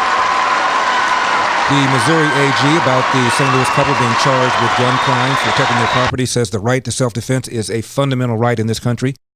That even needs to be said is pretty sad, isn't it? And Bernie Sanders says Joe Biden said to him he's going to be the most progressive president since FDR. We've had Lee Ohanian, the economist from UCLA, on the program a number of times. He probably has done more work on the impact of FDR than maybe any other economist. And he says FDR's policies deepened and lengthened what was a severe recession and made it worse. So Joe Biden wants to do the same things to the country that FDR did. All of that and more. Tim is in Minneapolis. Tim, you're on the Larry Elder Show. Thank you so much. Your town is right in the center of things going on. Hey, Larry. Yeah, I'm kind of right in the middle of it. Yeah. And I just I was listening to you as I do drive time every day. Listen, there's one other thing that I heard, and it may have been from Thomas Sowell, actually, who talked about the slave trade that you were mentioning in an earlier segment. There's another reason we don't know about those slaves. They don't have any descendants for a very gory reason. They were castrated. They sure were. Tom, you're absolutely right. The Muslim slavers often usually castrated the men. And when I was in Jerusalem in 1973, I was 21 years old, Tom. And on Fridays, you would find streams of the Muslim worshipers going to the mosques. And I would watch them, in rows, hundreds of them going by me. And then one time I saw a really, really dark man. about as dark as me, and our eyes met. And I said to somebody, how does somebody like that get here? And they said, you don't know about the African slave trade? And I said, no. And I began reading about it. And this was one guy because almost all the men were castrated. Furthermore, Tom, there was a 90% death rate because often the Arab slavers would put black people on foot transported through the Sahara. 90% death rate. Yep. They invented the long haul slave trade, where it had previously been a kind of a local affair. Mm-hmm. And began the slave trade hundreds of years before the European slave traders did, and continued well after the European slavers stopped. And there is a great deal of slavery going on in many parts of Africa as we speak. Tom, thank you so much for that call. I really do appreciate it. Tom is in Atlanta, Georgia. Tom, you're on the Larry Elder Show. Thank you so much for calling. Hey, Larry, thanks for all you do. Thanks for being a force of reason when reason and objectivity are being canceled. So I don't know if you're paddling upstream, how long that's coming, how fast that's coming at you, but we all need to do kind of what Trump is doing in that. By that I mean we don't need to hold the line. We need to push back. We need to move the ball down in our direction towards our goal line. And one example is this BCE and CE nonsense about, it used to be before Christ and Anno Domini. So right now, just as a little thing to stick it in the eye of some people, I'm going to date all my correspondence with whatever the date is and comma AD. And that doesn't seem like much, but it's a message. And, I've got a bunch of T-shirts I'm printing. I'm going to send one to you, sir. I understand. I got your size from your call screener, so blame it on him. I was going to say, make sure it's a large. Tom, thank you very much. I appreciate the call. 888-971-SAGE, 888-971-7243. Bernie Sanders says, Joe Biden said to me he's going to be the most progressive president since FDR. More importantly, the reason I say that I think that Biden has a chance to be the most progressive president since FDR is that is exactly what Joe Biden said to me. And I think he has said that publicly. Somebody someday is going to have to explain to me how Biden has gotten away with getting so much of the black vote, given how many condescending things he said, how many outright lies he said that shows he considers black voters to be props. All of that and more. Now, if you're in pain, you want out of pain. But guess what? So do the people you know and the people you love. They miss the old you. Aileen in Kentucky said this about Relief Factor. I've received the Relief Factor probably about 2 weeks ago. I was at the point where I could hardly walk. I'm 87 years old, so I have to expect these things. But I want you to know that I am now walking. I am now dancing to music on television, and I have absolutely no pain. I started the first few days with 3 packets, and I'm down now to 2 a day. I just wanted you to know that you've totally changed my life. Absolutely amazing. Thank you so much. You don't know what Relief Factor has done for me. How about you? 3-week quick start, just $19.95. ReliefFactor.com, ReliefFactor.com, or call 800-500-8384, 800-500-8384. You're listening to The Larry Elder Show.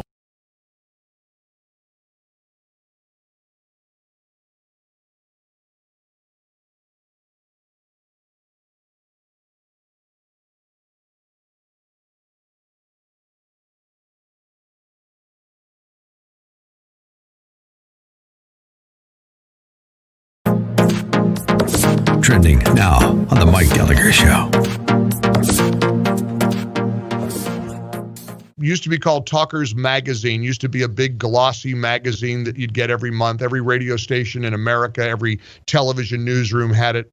It's got an online presence now that is second to none. It's the Bible of our industry, Talkers. Michael is the founder, he's the publisher, he's been a radio guy for many, many years. And something happened yesterday that is sort of an annual thing where we all anticipate their most 100 influential radio hosts, talk radio hosts in America list. It's called the Heavy 100. And it's a big deal. And And this is awkward for me because I'm always embarrassed to toot my own horn in any way, shape, or form, but so proud to be on that list again. And I thought it would be kind of fun to have Michael back on the show. It's been a while. We welcome Michael Harrison back to the Mike Gallagher Show. It's been way too long, my friend.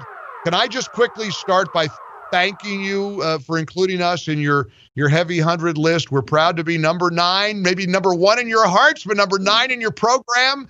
And the list is out. And I know that's a tough list for you guys to put together, but please know how, and I know that you know this, but I've expressed it to you many times, how honored and humbled we are to be a part of that incredible list of broadcasters. Well, thank you for those kind words. Certainly you don't have to thank us. We should thank you for providing us with a great name and a great career and a great example of talk radio that you've been doing for years. Mike, you're number 9 out of thousands and thousands of people on the radio. How proud you deserve to be. Keep up with what's trending. Subscribe on YouTube today.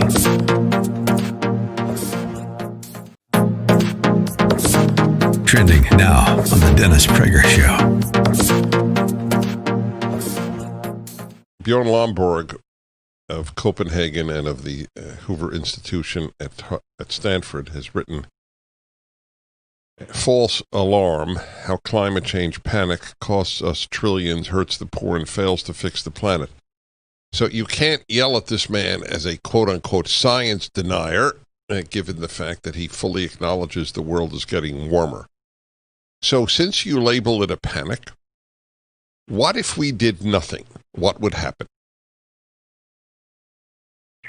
So doing nothing would be a little worse than being smart about this, because we would forego doing some things that could actually help dealing with climate change and at fairly low cost reduce the Larry posts new excerpts of the show on YouTube every day. Just go to youtube.com/The Larry Elder Show Radio and click on the subscribe button. Hey, Larry, I listened to you. Hey, Larry, you know the couple in St. Louis, the white couple that came out on the lawn? If they were an African-American couple, Larry, charges would have never been brought against them. The black DA is bringing charges against the white couple. That's reverse racism. Because, Larry, if they were a black couple, no charges would have ever been brought. I hope you'll say that on your show, Larry. This is in the city of St. Louis, of course, in an area called the Central West End, and the individuals were on their way to the mayor's house, which has been vandalized several times. The important fact here is this is a private street. This is private property. And so the charges being brought here amount to nothing more than a political prosecution at this point, because it's important to kind of take a step back and understand the right to self-defense is a fundamental right in this country.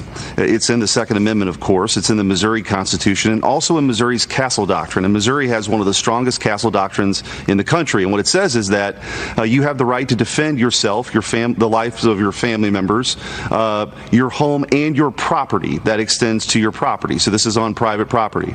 And so really what you've got here, the law is very clear. And in a time where we're seeing calls to defund the police.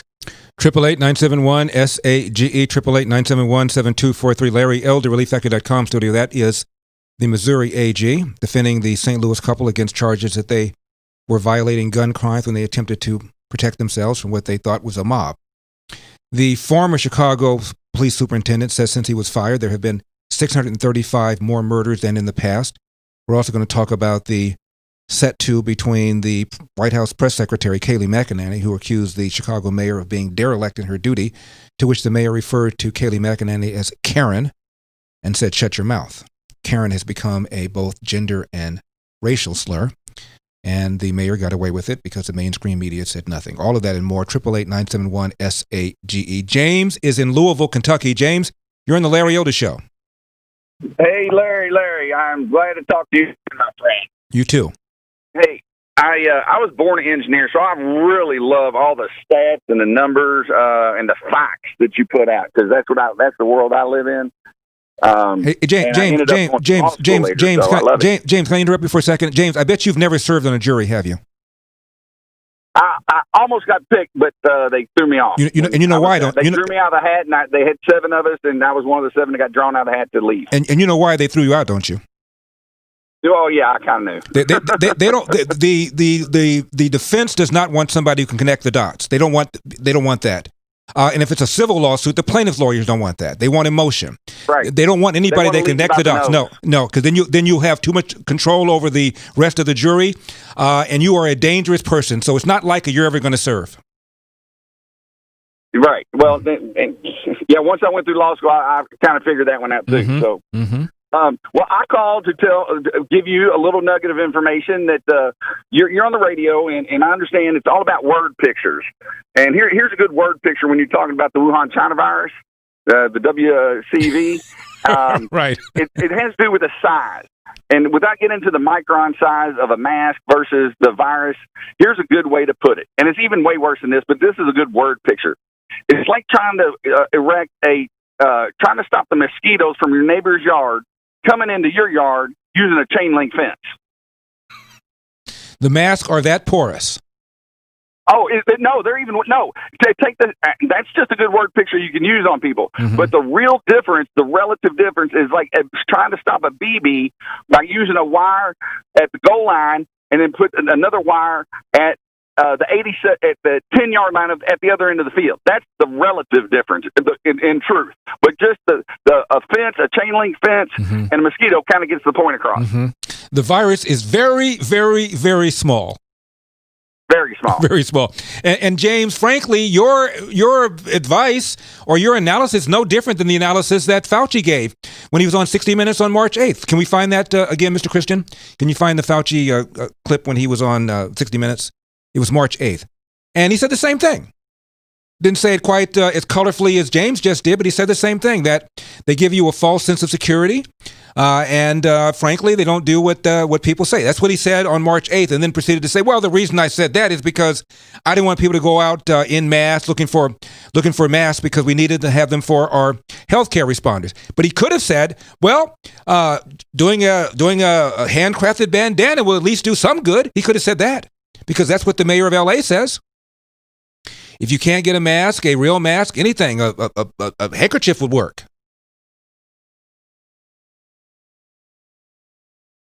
We're sure of it because people are listening really closely to this. Right now, people should not be walking. There's no reason to be walking around with a mask. When you're in the middle of an outbreak, wearing a mask might make people feel a little bit better, and it might even block a droplet. But it's not providing the perfect protection that people think that it is. And often there are unintended consequences. People keep fiddling with the mask and they keep touching their face. And can you get some schmutz sort of staying inside there? Of course. But when you think masks, you should think of healthcare providers needing them and people who are ill. Dennis is in Corona, California. Dennis, you're on the Larry Elder Show. Hey, Larry, long-time listener. Love you and Leo. Thank you. I'm going to get your book or that movie you have, Uncle Tom. Big fan, great fan. Thank you. But my point of interest is this. Let's be fair. I've been in the public servant for many years, and I was in you call it biracial marriage, I guess you could say, or however you want to politically correct that.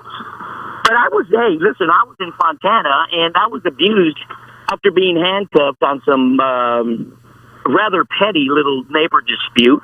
And once they had me down on the face, the guy proceeded to smash me about 4 times on the side of my head. So my point is this.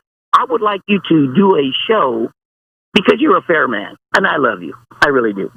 So let's do a show on these cops, these crooked cops, and let's find out what we can do to get rid of these police officers. By the way, I was never charged. It was dropped. Mm-hmm. My charges were dropped. My next door neighbor was a pastor, and he, thank God, he videotaped the whole thing on his phone. And when it went to court, and of course the judge looked over at the police because they completely fabricated the reports. But let's do what's right. Let's build a community of trust. So Dennis, you filed a civil lawsuit and it didn't go anywhere? No, well, Larry, I'm asking. No, I'm just asking. Did you file a civil lawsuit? My life moves forward. And, I see. you know, I actually moved up to the Bay Area. I sold my home in Southern California. I went up to the Bay Area, and I lived up there for 10 years. It's politically, I'm not affiliated. Dennis, I got it. You had a bad experience. My question is, did you file a civil lawsuit? Apparently you didn't. I'm not saying that the fact that you didn't doesn't mean that you didn't experience what you experienced. I'm just saying that one of the things you do when you feel abused is file a civil lawsuit. I've never denied that there aren't some bad cops, and we ought to be able to get rid of them. Work with me to get rid of bad cops, and work with me to get rid of bad teachers. There are far more bad teachers than bad cops. Kent says he's been taking Relief Factor for about 3 months, and he's amazed at how much his pain has decreased. He said in raining weather it used to drive him crazy. Now he can actually move around even when it's raining. 3-week quick start is like a trial pack. It can be at your door in just a couple of days. ReliefFactor.com, ReliefFactor.com, or call 800-500-8384, 800-500-8384. You're listening to The Larry Elder Show.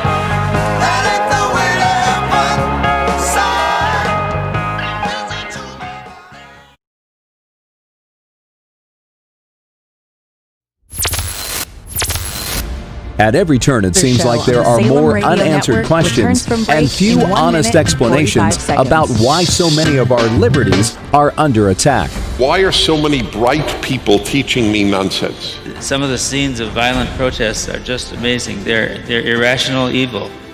Dennis Prager and Dr. Wayne Grudem confront the toughest social issues we face today, explained through historical, political, and never-before-told personal stories. More rabbis, priests, and ministers fear the left than fear God. When you stand before God at the final judgment, what will you say to him about how you voted on abortion laws?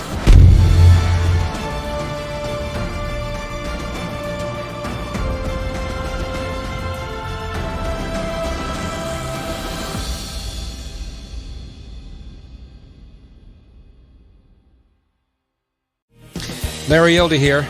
Want a quick, fulfilling summertime read? The DNA of Democracy is a brand new book by Richard C. Lyons, which explores the fundamentals of our liberty by examining the history behind the tyrants and heroes who shaped the foundation of our present-day democracy. It's a thrilling ride through time to define true tyranny and the traits which make our democracy unique. This is an academic text like no other, producing profound realizations and laughter at the same time. The DNA of Democracy by Richard C. Lyons is available in audio, digital, and print formats. Just click below to order your copy of The DNA of Democracy today.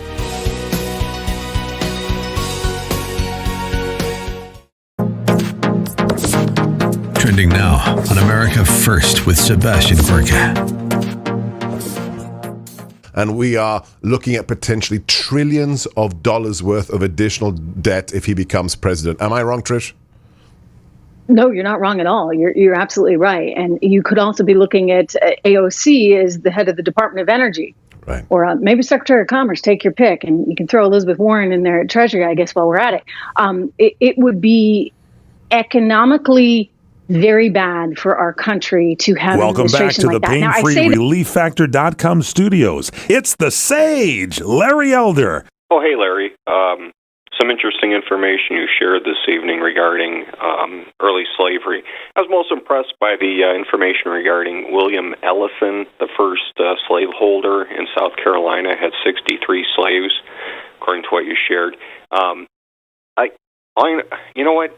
I bet you Keith is very, very, very proud of his great-great-great-great-great-grandfather. Again, thanks for sharing, Larry. 888-971-SAGE, 888-971-7243, Larry Elder, ReliefFactor.com studio. We post excerpts of the show every day on our YouTube channel, youtube.com/The Larry Elder Show Radio. Go there, hit the subscribe button. That way you'll be notified every time we post something new. And go to my website, LarryElder.com, and you'll be able to subscribe to our podcast. It's just at 99 cents. The Larry Elder Show podcast. Become an Eldorado. And follow us on Facebook, on Twitter, and on Instagram. Coming up, we're going to talk about the former Chicago PD superintendent. His name is McCarthy.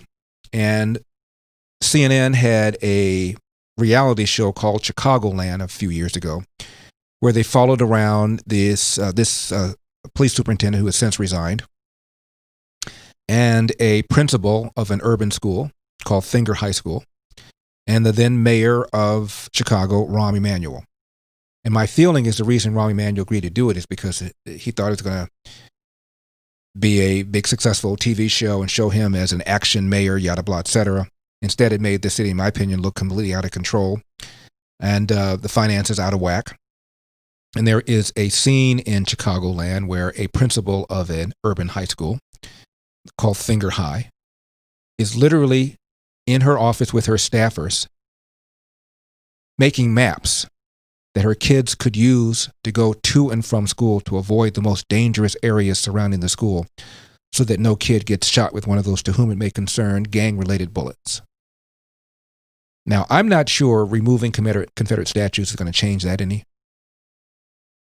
I'm not sure taking John Wayne's name out of the airport is going to change anything.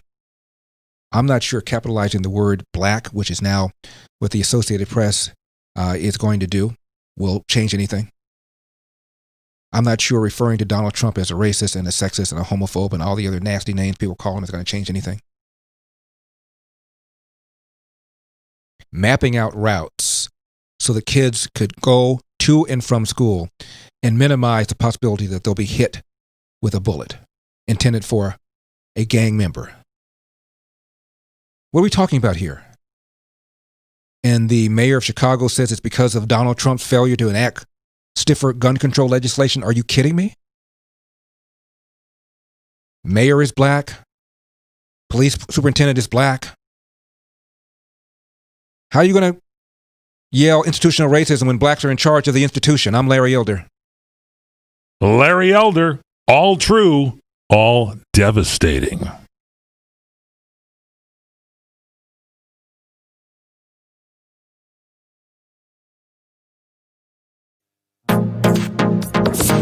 Trending now on the Eric Metaxas Show. What do you suppose would make it so possible that people could be talking openly about socialism? I mean, 10 years ago, nobody was talking openly about socialism. At least the Democrats that I know were not talking openly about it. What has happened? Well, what's happened is it's sort of inevitable. It always happens in the 10 to 15 years after a financial crisis. So if you look back in history, and believe it or not, I have data on 120 years and 800 elections over 20 advanced economies. And every time there's a financial crisis in advanced economies, twice a century, basically, and the 15 years following that, you get the same kind of dynamics where people start to question market economies, question the moral and practical basis of capitalism. And you get this populism that we typically see on both left and right in countries all over the world.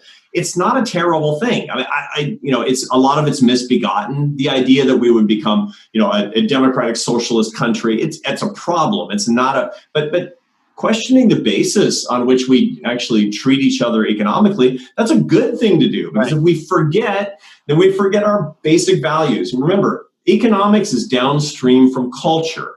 Morals always do have to come before markets. I mean, most of the people who are watching us today have religious beliefs that tell us that. They believe, or at least they're descended from a Judeo-Christian conception of what the best life is made of. And a lot of people are very serious practicing Christians.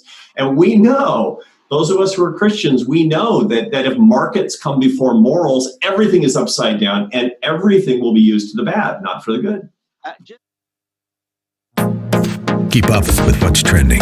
Subscribe on YouTube today. Larry Elder here. Want a quick, fulfilling summertime read? The DNA of Democracy is a brand new book by Richard C. Lyons, which explores the fundamentals of our liberty by examining the history behind the tyrants and heroes who shaped the foundation of our present-day democracy. It's a thrilling ride through time to define true tyranny and the traits which make our democracy unique. This is an academic text like no other, producing profound realizations and laughter at the same time. The DNA of Democracy by Richard C. Lyons is available in audio, digital, and print formats. Just click below to order your copy of The DNA of Democracy today.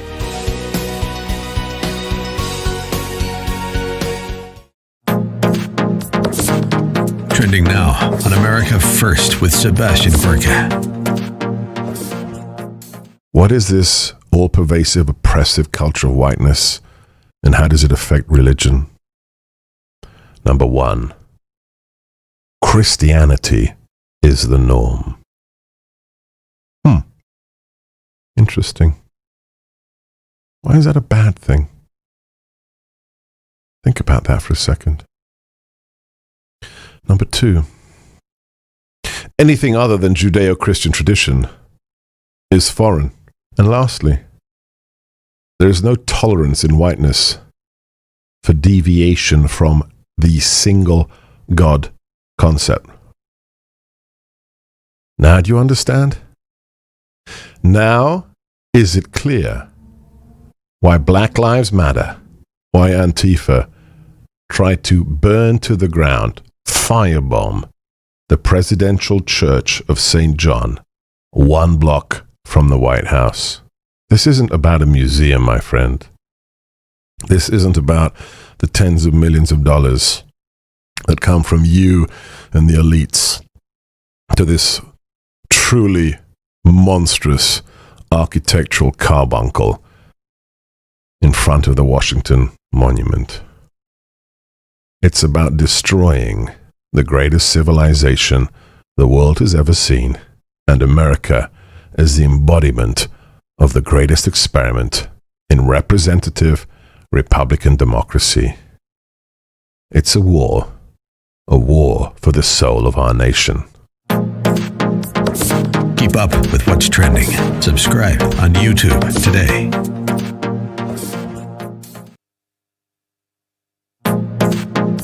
Trending now on The Hugh Hewitt Show. Is Joe Biden vulnerable to being leveled in the same way that Dukakis was in '88?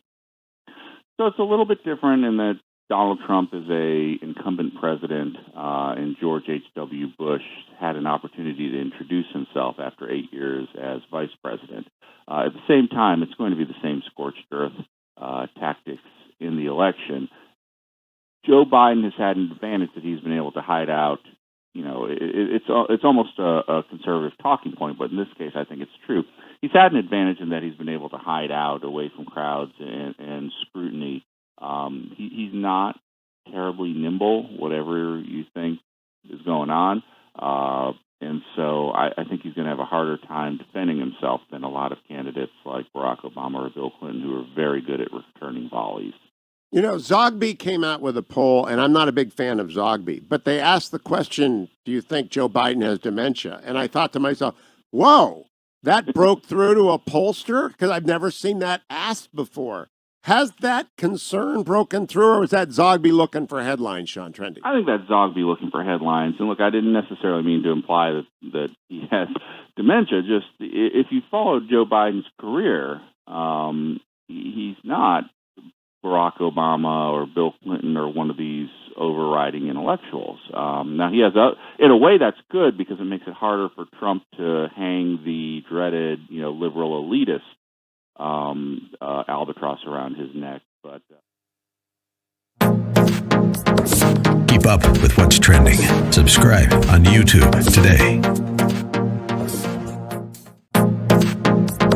Trending now on the Mike Gallagher Show. This is from, live5news.com. South Carolina reports record high of 69 deaths. And, of course, South Carolinians are aware that the day before it was 0. Oh, my word. It's just skyrocketing. And here's literally the article from WCSC out of Charleston. State health officials have reported 1,840 new cases of COVID-19 and 69 additional deaths in South Carolina, which is the most deaths reported in the state for a single day. How would you not be horrified by that line? Go to the second line in the same story. However, officials with the Department of Health and Environmental Control say the deaths of those individuals occurred over the past few weeks. DHEC officials announced this delay is often attributed to ensuring the death is accurately reported based on the most 888-971-SAGE, 888-971-7243, Larry Elder, ReliefFactor.com studio. Mother of a teen killed at the CHOP area in Seattle is now filing a lawsuit against the city for failing to take precautions that she believes could have prevented her son from being killed. And a former Chicago police superintendent says, since I've been fired, there have been way more murders in the past.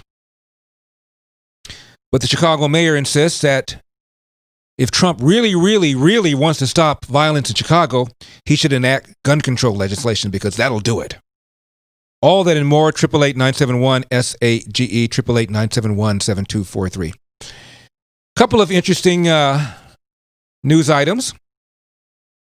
According to the Washington Times, a Black Lives Matter leader named Charles Wade has been charged with sex trafficking. He's been referred to as a prominent Black Lives Matter organizer and co-founder of Operation Help or Hush. Has been arrested and charged with human trafficking and prostitution. Wonder if they were white children. Was held on 7 counts relating to felony human trafficking and prostitution. Part of a sting operation in which an undercover officer responded to an ad Mr. Wade allegedly placed for a woman on the on Backpage.com, a website frequently used by sex traffickers and prostitutes. By the way, he was one of those invited to the White House for a movie screening with other Black Lives Matter activists. He did not attend. Perhaps he had some other business to attend to. And the founder of a Never Trump super PAC, his name is Matthew Borges. He's a lobbyist, former chairman of the Ohio Republican Party. And he formed a PAC to oppose Donald Trump's reelection. He's been arrested as part of a public corruption probe. Was arrested in connection with a year-long $60 million federal bribery scheme. And according to the prosecutors, Borges and 3 other lobbyists allegedly conspired with the Republican Speaker of the House to secure a $1.3 billion taxpayer bailout for an Ohio-based energy company. And what role he played in this alleged scheme, which was receive money that they apparently were not entitled to, is unclear, but he has been charged. And the super PAC was formed with the intention of identifying GOP voters who backed Trump in 2016 and targeting them for their presumed dissatisfaction with the president. But anyway, he will not be probably playing a prominent role in this Never Trump super PAC. Maybe he can team up with the Black Lives Matter guy and they could form a new organization. I'm not sure. Florida health official says a man who died in a motorcycle crash was listed as having died because of coronavirus. Dr. Raul Pino, an Orange County, Florida health officer, told local Fox 35 News that a supposed coronavirus victim in his 20s died in a motorcycle crash. He did not have any underlying conditions, and he's completely confused as to how the state tabbed him as somebody who died because of the coronavirus. He says this raises a number of questions about the accuracy of the coronavirus death tally. You think? Now, there's a new study in that prestigious British medical journal called The Lancet, which says full lockdowns were not associated with reductions in the number of critical cases or overall mortality. Quote, in our analysis, full lockdowns and widespread COVID-19 testing were not, I repeat, not associated with reductions in the number of critical cases or overall mortality.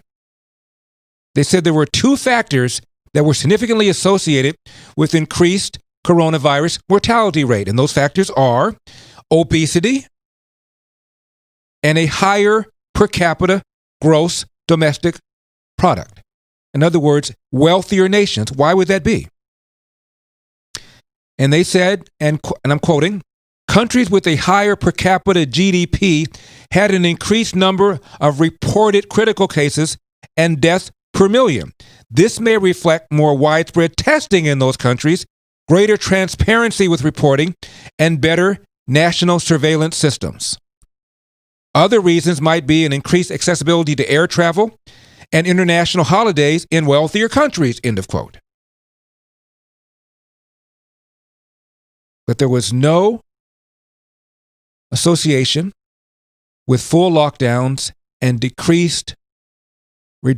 reduction in the number of critical cases. The real issues were more obesity, and if you lived in a wealthy country, you probably have better testing, more honesty, more transparency, better surveillance, and you're more likely to be able to hop on a plane because you have the money to do so, and to have international holidays. The study, however, did not address whether wearing masks would have any effect on curbing the spread or reducing the mortality rate. But we pointed out, Dr. Fauci, as late as March 8 on 60 Minutes, doubted whether or not a mask would even be effective. Right now in the United States, people should not be walking around with masks.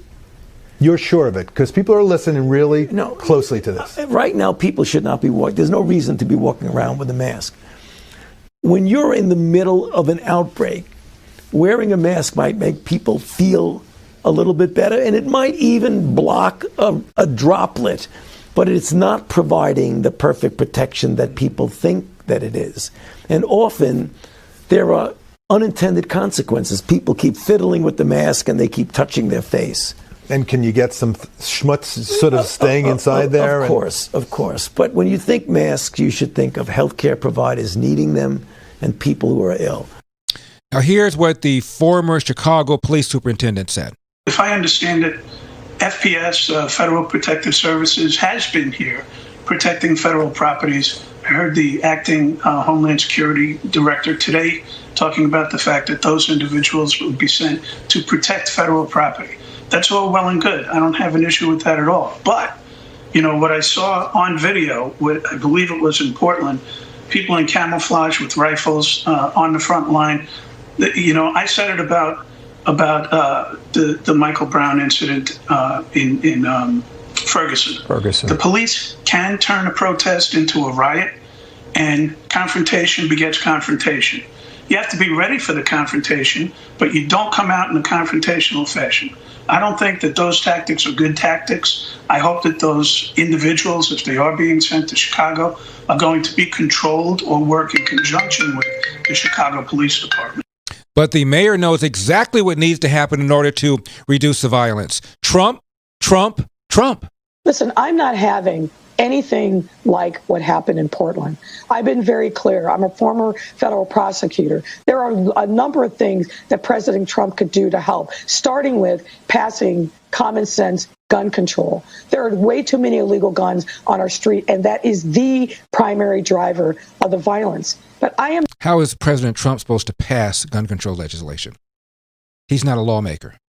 Not going to allow him to deploy secret federal agents to arrest people without any cause, detain them, and that's all unconstitutional. So I'm willing to work with our federal law enforcement partners here in Chicago. We do that on a regular basis, but I am not allowing anarchy and totalitarianism coming to our city. That is a threat to our democracy, and I am ready to fight him. Well, how about listening to the head of your Chicago police union if you don't want to listen to President Trump? The head of the Fraternal Order of Police is appealing to President Trump for help addressing what he describes as the chaos on the streets of Chicago. In that letter, John Catanzara calls Mayor Lori Lightfoot a, quote, complete failure who is either, quote, unwilling or unable to maintain law and order here. And President Trump recently sent her and Governor Pritzker a letter critical of their handling of violence in our city. The city responding saying, quote, we will not dignify this or any other political stunt. And the mayor of Chicago referred to Kayleigh McEnany as Karen, which is a slur pertaining to white women who, in the minds of the person using the slur, are privileged, entitled. Karen. Her name is Kayleigh, not Karen.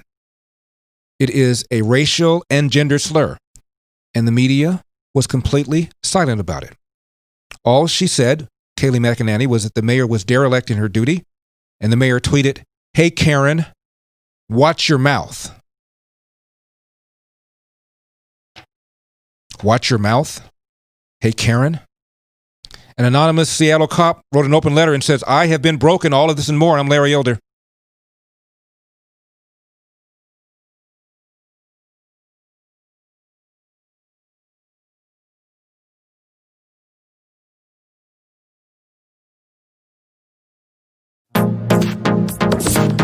Trending now on America First with Sebastian Gorka. The Vice President of the Heritage Foundation for all matters defense and foreign affairs. He is Jim Carafano. Follow him at JJ Carafano. But we could just spend the whole time talking about 80s movies like Krull. Yeah, we could. But it's fun, isn't it? That's what we've been doing since you came in. Yeah, it's actually there's almost every movie probably has a link to contemporary foreign policy that we could. We'll find it. We'll spin it in. We'll spin it in. Who are the slayers? The evil slayers from Krull today?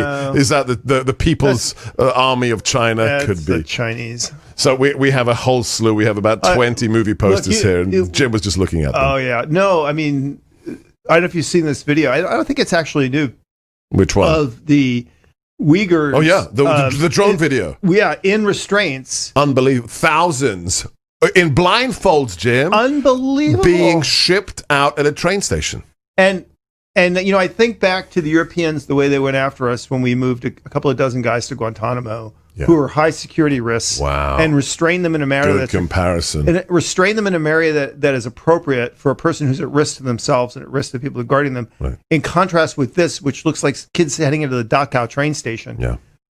And that to especially in this enlightened woke world in which we live, which we should be offended by everything, but yet the masses who are upset about so many things could care less about the defining human rights abuse of our generation. Mass detention, slave labor, unlimited surveillance, and forced birth control. Keep up with what's trending. Subscribe on YouTube today. Larry Elder here. Want a quick, fulfilling summertime read? The DNA of Democracy is a brand new book by Richard C. Lyons, which explores the fundamentals of our liberty by examining the history behind the tyrants and heroes who shaped the foundation of our present-day democracy. It's a thrilling ride through time to define true tyranny and the traits which make our democracy unique. This is an academic text like no other, producing profound realizations and laughter at the same time. The DNA of Democracy by Richard C. Lyons is available in audio, digital, and print formats. Just click below to order your copy of The DNA of Democracy today.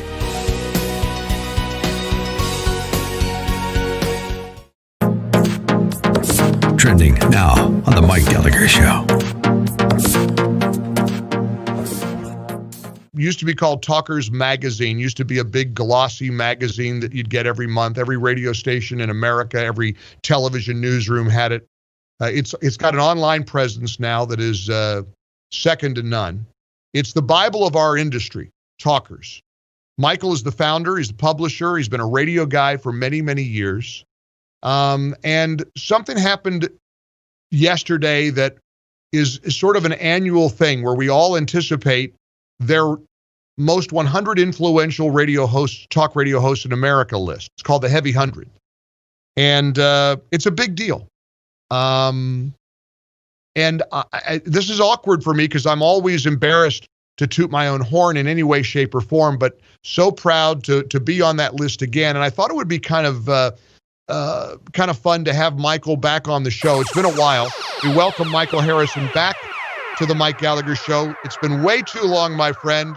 Can I just quickly start by thanking you for including us in your Heavy 100 list? We're proud to be number 9, maybe number 1 in your hearts, but number 9 in your program.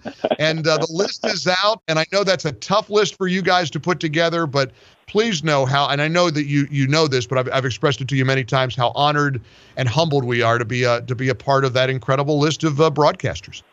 Well, thank you for those kind words. Certainly.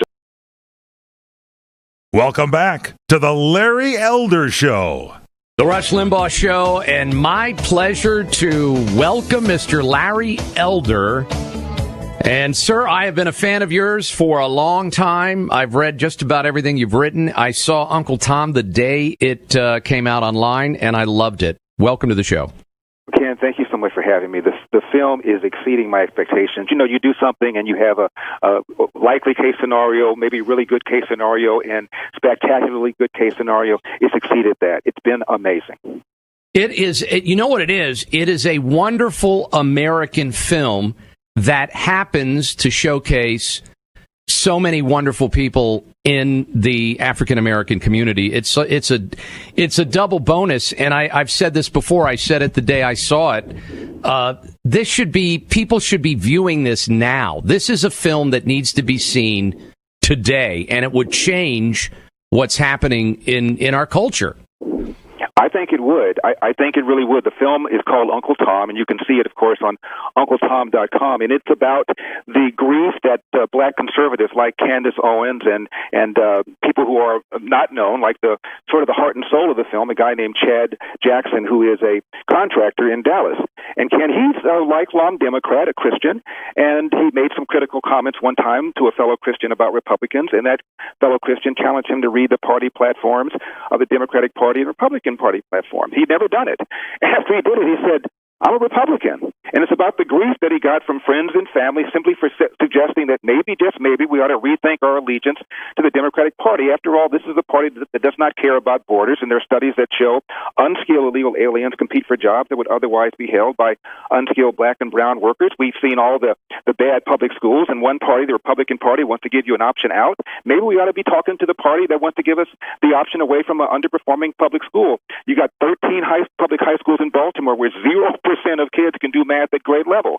Now, you're living within a certain geographical radius of one of those schools. You're mandated to go to that school, and the Republican Party wants to give you an option out, and we're pulling that lever like lemming for the Democratic Party. Maybe, just maybe, we ought to rethink this. And the point really, Ken, is when people like myself and some of the people in the film, Brandon Tatum and Reverend Stephen Brolin, and Tom Sowell, a rapper named Kingface, Bob Woodson, Carol Swain, when we raise these questions, instead of it sparking what you would expect and hope would be a healthy debate within the black community about the best policies to advance the country in general and the best policies to advance the black community in particular, we're called Uncle Toms and coons and things I can't say on family radio. It's ridiculous. And all the movie says is, can we, as Americans, have the ability to be free to think and to, in good faith, reach different opinions without one side being maligned and excluded from the conversation as Uncle Tom? And the thing that is so powerful about it, and you mentioned Carol Swain, and I'm a big fan of Professor Swain as well. She's brilliant, and Thomas Sowell is probably one of the most brilliant thinkers ever, especially of our generation. And you yourself, Mr. Elder, have been a role model for millions of conservatives, in particular people of color, they're afraid to push the boundaries of debate because of what you just said. They'll be demonized, ostracized. Where do you think we are? Do you think we're moving in the right direction under a President Trump administration? Do you think that things are going to change once the dust settles from where we are now? I think they've already changed, Ken. I think that right now, if the vote were held today, Donald Trump would get at least 50, maybe 100% more than he got in 2016, which would be pretty substantial. You look, before the pandemic and our response to it, you're talking about historic low unemployment for black people. This man pardoned Jack Johnson, the first black heavyweight champion. Barack Obama didn't do that. And Jack Johnson was railroaded. He was consorting with white women. He allegedly violated what's called the Mann Act, which is a law that forbids you from taking a woman across state lines, quote, for illicit purposes. It was a bogus prosecution, and even Obama didn't pardon him. This man, Donald Trump, has spent more money on historically black colleges. He spent more money on so-called enterprise zones. He's doing something about immigration. I've talked to you earlier about the impact of that. And for crying out loud, he supports choice in school. I went to Crenshaw High School in L.A. That's a high school that was a center of the movie Boys in the Hood. And right now, 3% of kids at my high school can do math at grade level, honestly. And it's a Crip school, meaning it's run by the gang called the Crips. I know that because Ice-T later on went to my high school and told me he chose it because he wanted to go to a Crip school. Now, all of the conservatives in this film believe that we ought to be talking about school choice. We're not listened to. Imagine if Walter Williams and Tom Sowell, who've been talking about choice for 30 or 40 years, had been listened to. We might have moved the ball so that we don't have these horrific dropout rates. We don't have schools where even those who do often graduate in the inner city cannot read, write, and compute at grade level, have to have remedial courses in junior college or four-year college. I think one of the most frustrating things is you mentioned Walter Williams, another brilliant thinker, and it's an injustice that academia and the news media does not share the messages of some of these men and women, because these are American messages. They're not just race only. They're American messages, but because this is so left-leaning and the Democrats need certain groups to behave a certain way, I think so often messages like your own get shortchanged. Like your book should be required reading in high school. Well, David Mamet, the playwright, said that Thomas Sowell, he credits Thomas Sowell with helping him change from, quote, being a brain-dead liberal, that's his phrase, not mine, and calls Thomas Sowell America's greatest contemporary philosopher. And a lot of people, especially black people, have no idea who he is. Probably the most important magazine for decades, no longer as significant, was Ebony magazine. Every black home had a copy of that on the coffee table. And every year they had a feature called the 100 Most Influential Black Americans. And every year, absent from that list were Thomas Sowell, never mind, he's published about 57 some odd books, and Walter Williams, who to my knowledge is the only black man ever to head the economics department of a non-black college or university. Yet many black people have no idea who they are because the black media completely ignores them. And you look at the way Ben Carson was treated, Herman Cain is treated, and it's just, what is the solution to this? I mean, how do we get more people to see? People have to wake up, and as you know, the movie talks a lot about the history of the Republican Party and the history of the Democratic Party, and many people don't even realize Democrats opposed the 13th Amendment, the 14th Amendment, the 15th Amendment. Democrats founded the KKK. As a percentage of the party, more Republicans voted for the Civil Rights Act of 1964 than Democrats, and the Democrats respond by saying there was this big switch in the mid-'60s, like Peyton Manning saying, Omaha, and all of a sudden all the racist, all the racist Democrats joined the Republican Party. The problem with that theory is if you look at all the Democrats who voted against the Civil Rights Act in the Senate and the House and ask yourself how many of them switched to Republicans, one in the Senate, one in the House. And the first Republican to be elected to the Senate in Tennessee since Reconstruction was a Republican named Howard Baker, who was pro-integration. It is a lie that all of a sudden all the racists left the Democratic Party in the 60s and joined the Republican Party. It's a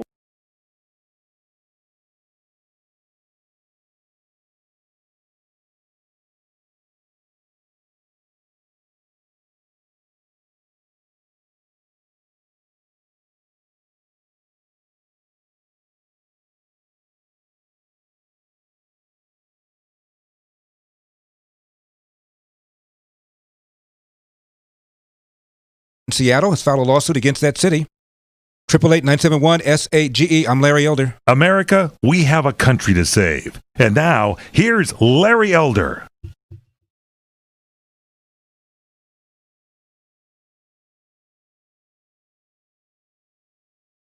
Obama tore this country down. No one stood up to him.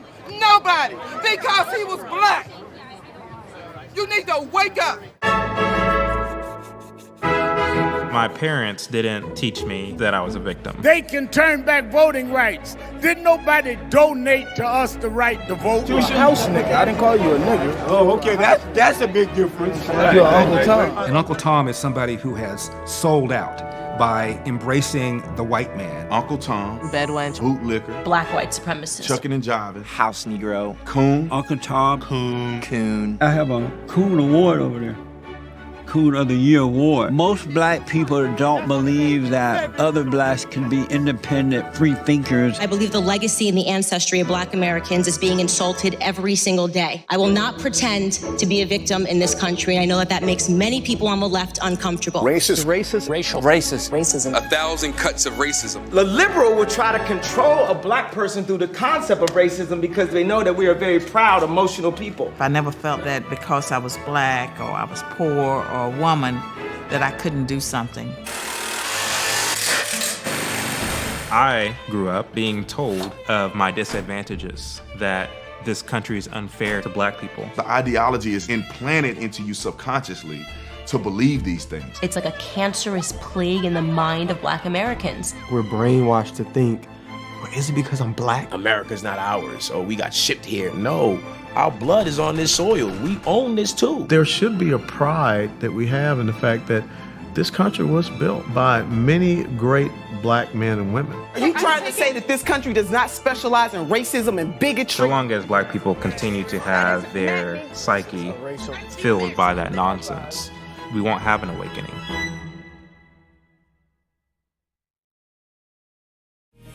Larry Elder here. Want a quick, fulfilling summertime read? The DNA of Democracy is a brand new book by Richard C. Lyons, which explores the fundamentals of our liberty by examining the history behind the tyrants and heroes who shaped the foundation of our present-day democracy. It's a thrilling ride through time to define true tyranny and the traits which make our democracy unique. This is an academic text like no other, producing profound realizations and laughter at the same time. The DNA of Democracy by Richard C. Lyons is available in audio, digital, and print formats. Just click below to order your copy of The DNA of Democracy today.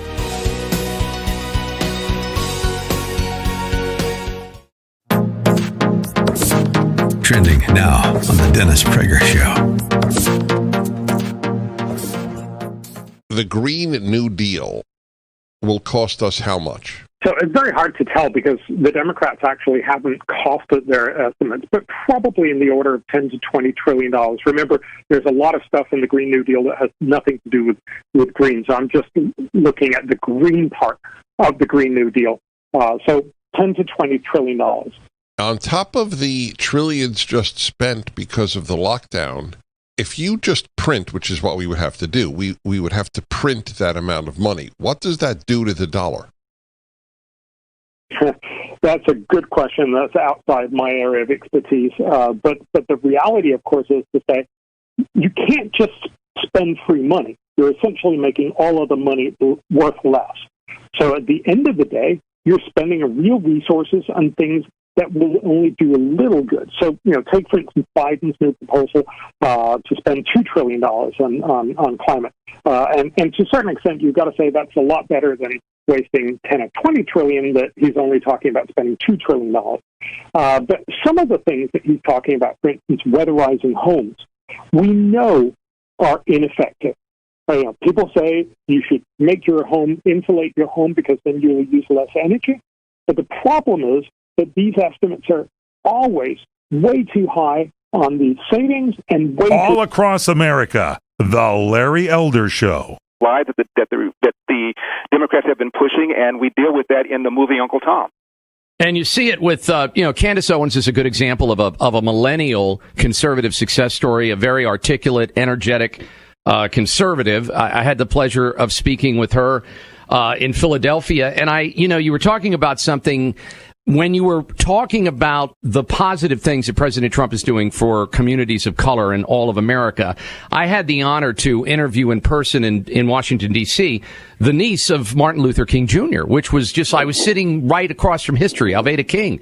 And the things she was saying were exactly what you are saying. Why aren't people on the left and leftist leaders, especially leaders of color in the Democrat Party, embracing these American foundational principles that you and your colleagues have embraced?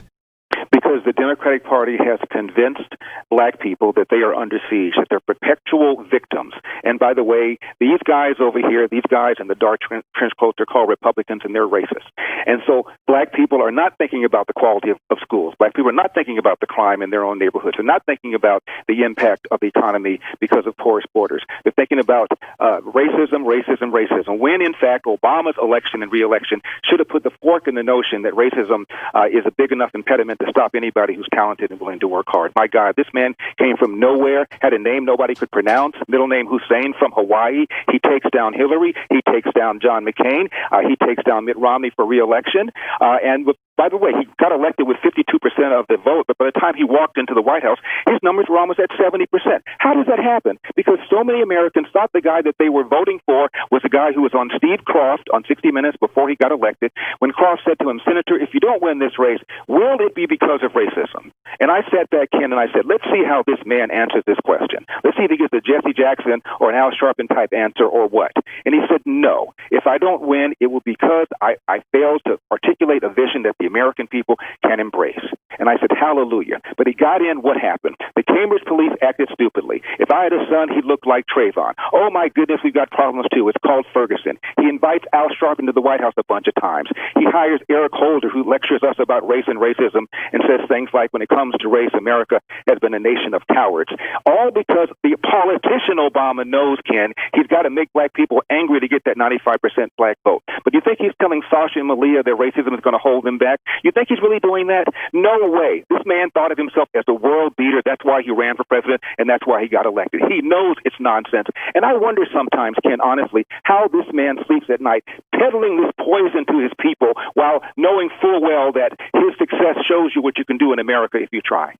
It is. That is, and what a great thing to wrap up on, because that is a great American success story. And one thing that, and you pointed it out brilliantly, President Barack Obama played the race card. He just did it very eloquently. Yeah, he did it in speeches. Every bit as dastardly as Al Sharpton, but far more eloquently, which makes him far more dangerous. Yes. So the website is uncletom.com. Any other advice? So how we can get more people to see this movie? I don't know if you heard, but I bought DVDs for my sons after I saw it online. No, yeah. Don't just go to the website and tell your friends. But more than that, tell independents and liberals. They're the ones who need to see this film. Ken, you didn't learn anything new, but a lot of people will. Well, thank you so much. Keep up the good fight. Larry Elder, God bless you, and thanks for calling in, sir. God bless you. Thank you so much for having me. That was this afternoon, actually this morning. Now, a Seattle mother of the teen killed at the CHOP has filed a lawsuit against the city of Seattle. The mother of the first teenager to be murdered right near the CHOP zone in Seattle last month is taking legal action against the city. She and her lawyers claim the city failed to help 19-year-old Lorenzo Anderson after he was shot right near that protest zone a month ago. Q13 Simone Del Rosario spoke with his mother today, and she joins us live with more. So, Simone, there haven't been any arrests in this case. So why does the mother say the city is responsible for her son's death? Well, because despite being just up the road, paramedics did not come here to this corner to treat her son. This is where 19-year-old Lorenzo Anderson died. I am across the intersection from where CHOP started, so we aren't in what used to be the CHOP zone. A block up the way, right there on Broadway, that's where Seattle Fire Department was staged, saying because of policy they couldn't come here to this corner to treat Lorenzo until police had secured the scene. Protesters say that CHOP medics were working on Lorenzo, but by the time police came in, they had already transported him to the hospital. Karen from North Carolina. Karen, you said jump, and I said how high. I played the Rush Limbaugh interview. Thank you so much. You and Rush are my two absolute favorites in conservative radio, and I missed it today. And thank you very much for playing that. It was wonderful, and I appreciate that. Well, Karen, thank you for the request. You and others called and said, "Can we play it?" So we found it. We played it. Karen, thank you for the call. AT&T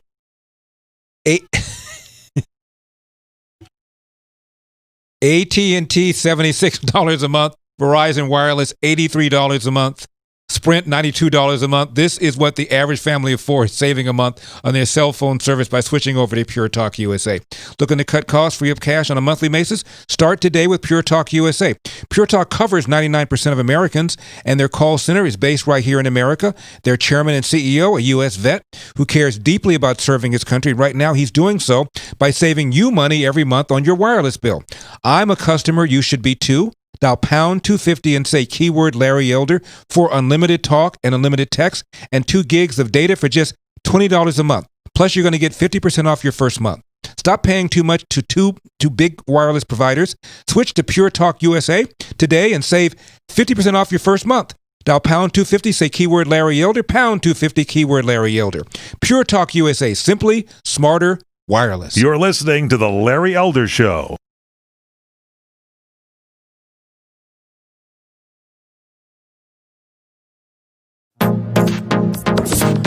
Trending now on America First with Sebastian Gorka.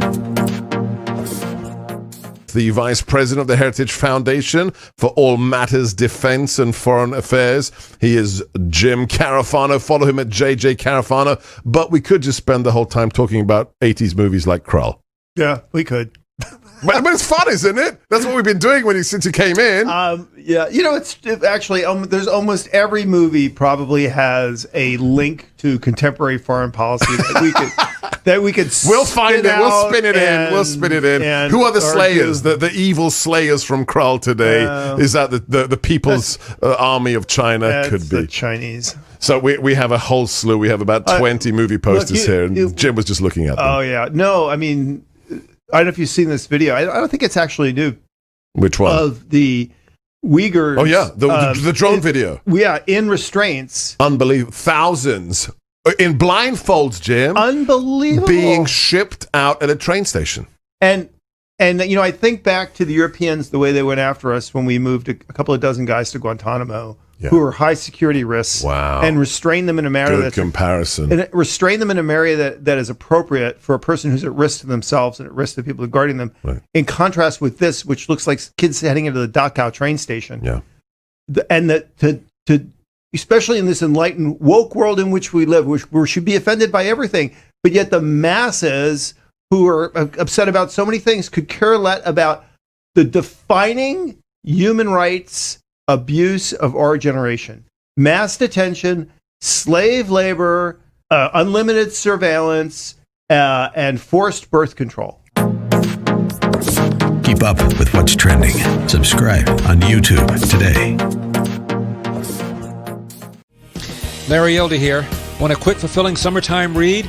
The DNA of Democracy is a brand new book by Richard C. Lyons, which explores the fundamentals of our liberty by examining the history behind the tyrants and heroes who shaped the foundation of our present-day democracy. It's a thrilling ride through time to define true tyranny and the traits which make our democracy unique. This is an academic text like no other, producing profound realizations and laughter at the same time. The DNA of Democracy by Richard C. Lyons is available in audio, digital, and print formats. Just click below to order your copy of The DNA of Democracy today.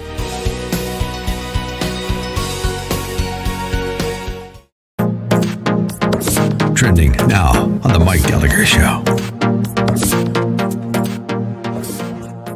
Used to be called Talkers Magazine, used to be a big glossy magazine that you'd get every month. Every radio station in America, every television newsroom had it.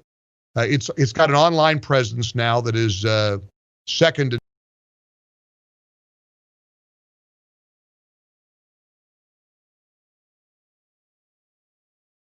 Larry posts new excerpts of the show on YouTube every day. Just go to youtube.com/The Larry Elder Show Radio and click on the subscribe button. Hello, Larry. This is Edis calling you from Chesterfield County, Virginia.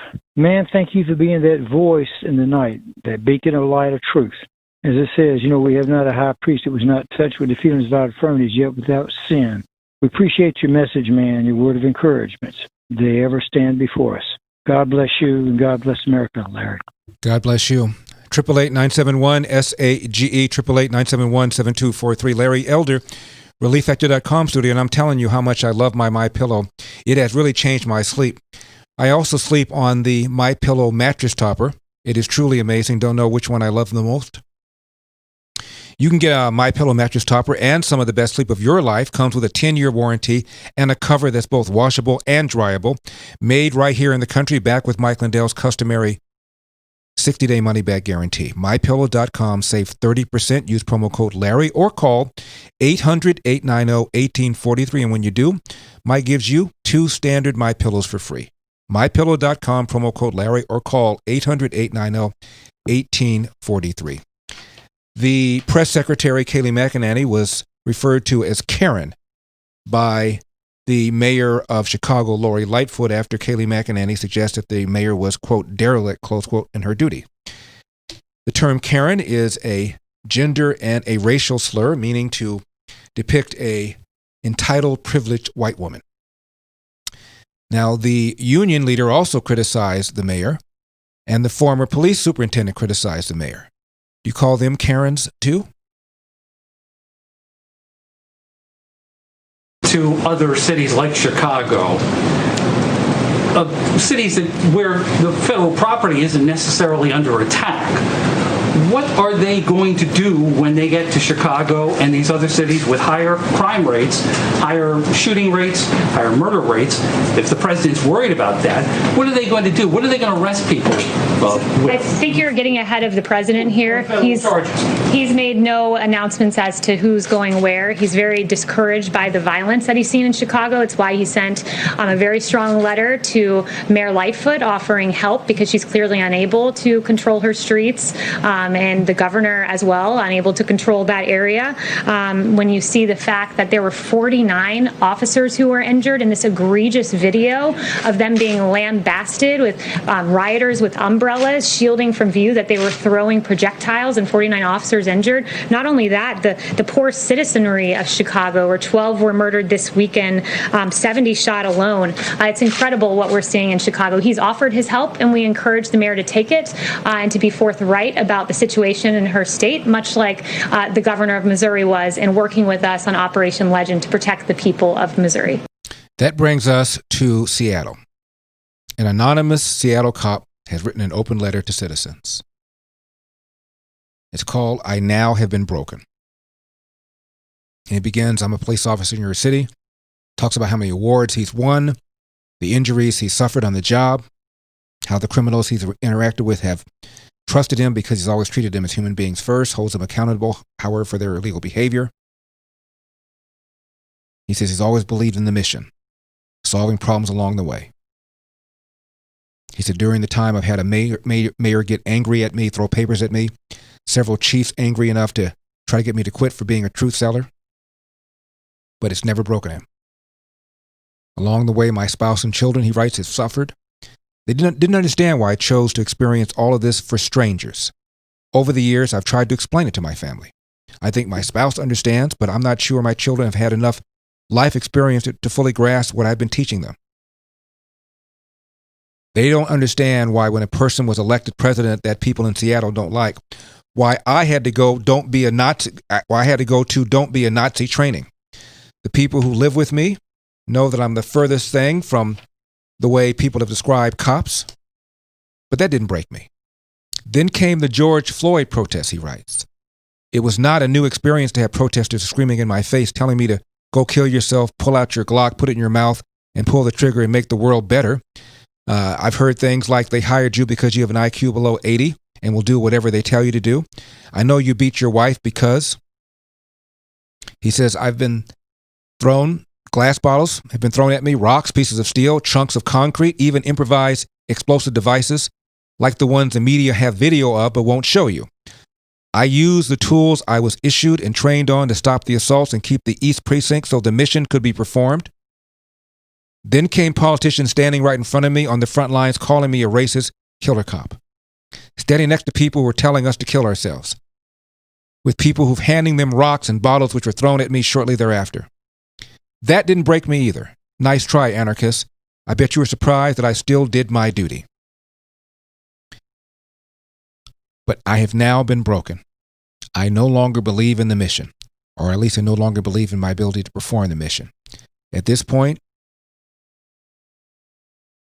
you have not earned my duty and dedication to the mission. You don't deserve me. That may sound harsh. You may recoil at me for that line.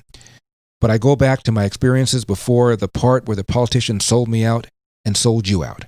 I made it through all of that unbroken. When a mob can control the city streets, those who do not agree with the mob are not free. Who is responsible for this breakdown? You. You are allowing this. Whether you're afraid to speak up to your political leaders, whether you feel like I pay the police to deal with this stuff, or maybe you just try to ignore the political stuff altogether. But this is your responsibility. I and the collective we, police officers, cannot change what's going on in Seattle right now. Only you can change it. Only you can march in the streets against the mob. Only you can flood the city council meetings. Only you who do not want to see this mayhem, disorder, and anarchy in our city can stop it. Only you can make the politicians allow us to complete the mission. Only you can unbreak me. Only you can let me return to the mission. I await your decision. End of quote. Brian in Alabama said this about Relief Factor. After taking Relief Factor for 3 weeks, at least 90% of my pain is gone. My pain had begun to limit my mobility, and my ability to get things done at work. I am amazed at the relief I have gotten. I should have started taking Relief Factor a year ago when I first heard about it. Reggie, Florida. I have a lot of pain from aging, but after only 4 days of using Relief Factor, I'm already experiencing less pain and less stiffness. Can't wait to see how I'll feel in a couple more weeks. Relief Factor has been a blessing sent by God. What about you? The 3-week quick start is like a trial pack, could be at your door in just a couple of days.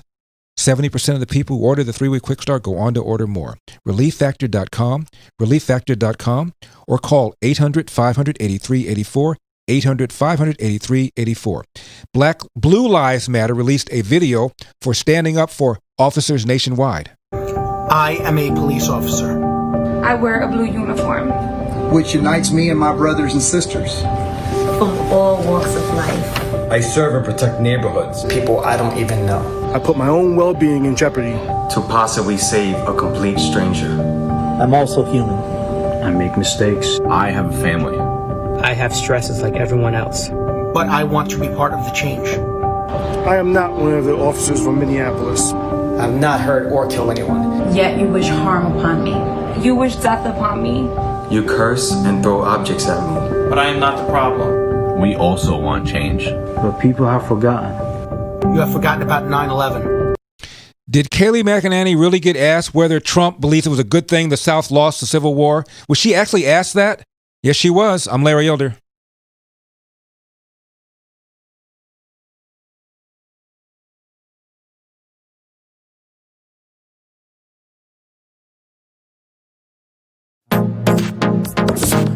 Trending now on America First with Sebastian Gorka.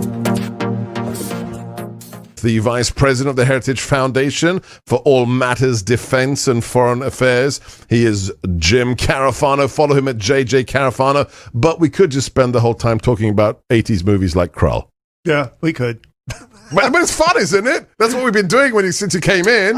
Yeah, it's actually there's almost every movie probably has a link to contemporary foreign policy that we could. We'll find it. We'll spin it in. We'll spin it in. Who are the slayers? The evil slayers from Krull today?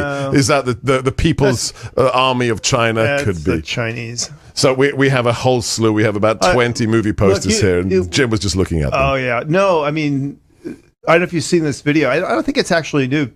Which one? Of the Uyghurs. Oh yeah, the drone video. Yeah, in restraints. Unbelievable. Thousands in blindfolds, Jim. Unbelievable. Being shipped out at a train station.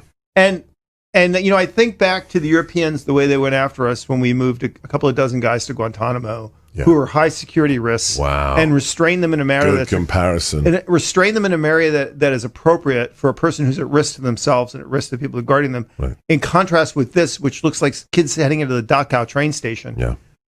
And that to especially in this enlightened woke world in which we live, which we should be offended by everything, but yet the masses who are upset about so many things could care less about the defining human rights abuse of our generation. Mass detention, slave labor, unlimited surveillance, and forced birth control. Keep up with what's trending. Subscribe on YouTube today. Larry Elder here. Want a quick, fulfilling summertime America, read? we have DNA a of country to Democracy say. is a brand new And book now, by Richard. Here's Larry Elder. The president has repeatedly inserted himself into this debate, and I think a lot of people are trying to understand what his view of memorializing the Confederacy is and the proper place of the Confederate flag. So a couple questions. One, does President Trump believe that it was a good thing that the South lost the Civil War? 888-971-SAGE, 888-971-7243, Larry Elder, ReliefFactor.com studio. I'm surprised Kayleigh McEnany didn't take his head off. Said she very politely responded to him. Does President Trump believe it was a good thing that the South lost the Civil War? Really? Does President Trump believe it was a good thing that Hitler lost World War II? That's unbelievable.